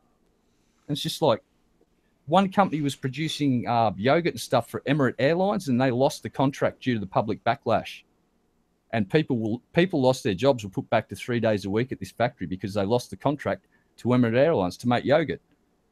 So all that halal shit, it's like, just think of it as a business thing. It's like you pay money to get to get certified to do business in certain markets. Just look at it like that. It's a big market to tap, and yeah, interesting little note there. The National Museum of Australia actually has a display on the different Vegemite jars from 1956 on, and it has a whole big thing about that. So when you're in Australia and you go to the National Museum, check out the Vegemite display. Yeah, I wonder if there's a Vegemite museum in Australia, like specifically that's just Vegemite orientated. I don't know. I know that there's I think it's an English guy moved out to Australia and he set up an unofficial Mad Max museum out in the desert somewhere, and you can go out there and check it all out. I'm going to Google that. I wonder if there's a Vegemite museum in Australia. So if what there isn't? Yeah, I should be. Business opportunity. So I see something that's talking about Vegemite cheesy bite. Oh, that was. That sounds pretty disgusting. And there's also something called My First Vegemite for young children. Yeah, look for version 2 or something. Or it was this horrible marketing scheme where they changed the freaking recipe of Vegemite and added a bunch of like cheese and stuff, and it just went down like a lead balloon. And not like the lead balloon on Mythbusters. It went down like a solid lead balloon. This thing plummeted into the ground and lawn darted. Yeah, I watched that episode. Yeah. Here's the tip, Americans: don't come to our market with your marketing style, because every time it's attempted, it explodes in the face of the company doing it, and we just reject it in its entirety because we're a special little market. Put echidnas and wombats in your ads, you'll knock it out of the park. Well, guys, I think people are like going to sleep and I'm sorry. No, it's cool. No, dude, I mean, why worry about God and so forth when you have Vegemite to discuss? If there was a God, there wouldn't be any Vegemite. Just saying, it's just disgusting stuff. Well, it could be a spawn of the devil. But I was just reading my Twitter feed, and Holy Kool-Aid had a comment that Will Wheaton's post, and it's pretty good. They were talking about, unfortunately, the travesty that just happened in the church. What was it in where that happened? In Texas. Yeah, it was in Texas, but I'm trying to think of the city. But it was Dallas. I don't remember. But anyways, of Antonio, I believe. Was it? But Will Wheaton had tweeted the murder victim, and this was to Speaker Ryan, by the way. He said the murder victims were in a church. If Perez did anything, they'd still be alive. You worthless sack of shit. And I'm like, he has a point. I hate to say it, but that there is something to be said there, because Speaker Ryan, he's basically I understand the platitudes talking about we need to pray and blah blah blah, but at that point it's kind of like, wait a minute. You're telling people to pray when people were in a church and they got killed for that. I don't know. Yeah, but if you die in church praying, do you go to is that where you get the it depends what church you're in. Versions or something? No, it depends what church you're in. Some churches you have to be in the right church. Yeah, the right church. Yeah. But if you get if some murderous guy comes in and wants to kill you, you got to make sure you're in the right church in order to be saved. Yeah, strange. Anyways, this rum is getting to me. I'm not going to be able to finish the last swig I've got. So I'm going to. A little bit left. What's that, Len? But as I say, these are debates. So are you a anti-Vegemitist as opposed to a agnostic Vegemitist? No, because people can eat Vegemite if they want. I'm not going to tell them they can't. I'm not saying ban it. I just say it's not for me. Oh, it will be, Steve. It will be. But Steve now has to say he's an atheist because he gave the syllogism of Vegemite. He said God does, yeah. Vegemite exists, and God will. I'll leave it to Steve with this particular factoid about Vegemite. It's banned in prisons in Victoria because they found that inmates were using the brewing to make alcohol, because the yeast the high yeast content, even though it doesn't have active yeast, prisoners were using Vegemite to brew alcohol. And what so, they reverse engineered Vegemite into beer. yes. So exactly. I was like thinking about that. I'm like, how do they? If it's brewer's yeast, it's already like the byproduct of the brewing thing. How did they use that again to make alcohol? If you get imprisoned in the state of Victoria in Australia, don't count on getting your Vegemite in prison. But how does it have any ability to ferment anything at that point if it's already been, the yeast have already been activated? I don't know that this is a rational ban, because the article was saying despite the fact that Vegemite contains no active yeast. Yeah, some of our prison ministers can be overzealous dickwads, basically. And this is, of course, coming from an Australian, where the whole place is a penal colony anyway. So yeah, you're all a bunch of like criminal offspring there. Hell, just keep your hand on your pocket when you come down here. The pickpockets are right at the airport. As soon as you get off the plane, you get mugged. It's a genetic predisposition. Holy shit! You get a bunch of little street urchins running up to you, going, "Hey, Gov, shine your shoes," while 5 of them are just rifling through your pockets. Well, that's what happens in Mexico. Chiclet, you know how to buy chiclet, Mister Chiclet. $5 for chiclet. I ain't paying no $5 for chiclet. Hey, Gov, want to go for a kangaroo ride? Just $5, mate. Come on, follow me. Meanwhile, his mate's just taking your wallet. Yeah, well, who would want to ride a kangaroo? Those motherfuckers would kill you. Oh, come on. Haven't you ever seen Skippy? They're friendly little buggers that save people. We go, no, they're mean. Yeah, they are actually. They're like big, angry dogs that can bounce on your ass, and those hind legs will gut you too. They're deadly. They lean back on that tail and they lash out with those hind legs. And if you've seen the big toe claw on that thing, there have been documented cases of people just being gutted. Oh, I believe that. And they also have this neat trick for when dog backs, they'll get caught near a dam and they'll walk into the dam backwards if there's a dog bailing them up. And it'll draw the dog out so the dog can't touch bottom anymore. It'll just get its paws and go and hold the dog underwater and start drowning it. They're not stupid. Like they'll draw the dog into an ambush situation and drown dogs. Do you have anything that doesn't kill you in Australia?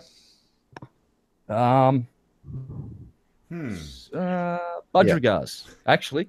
What enough of them flew over the top of you, and little tiny budgerigars, the parrots, little tiny parrot things. Budgies. Yeah, budgies. I mean, gorillas don't necessarily kill you either. I'm sure there's a species of budgies in Australia that are deadly venomous, brain-sucking things. Bird flu. There you go. Bird flu. Bird flu. All right, guys, let's call this to the close. I know we went off topic so far to the point where we're not even on the same planet any longer. Well, this is just as rational as talking about theism. So it's fine. I don't mind. But Landon, thanks for coming in, man. I always love you coming in. We'll get that Cassini thing going, but that'll be on my main channel, obviously. And I will be in Africa, so through the end of after Thanksgiving. So yeah, it'll be when you get back. It's no rush. We waited this long. Okay, so hey, Frozen Sea, you've been awfully quiet. Do you want to give us the last word here? Do you want to say something so I can end this broadcast? Good night, everyone. Thanks for a good first hangout. Hope to have some more in the near future. Yay.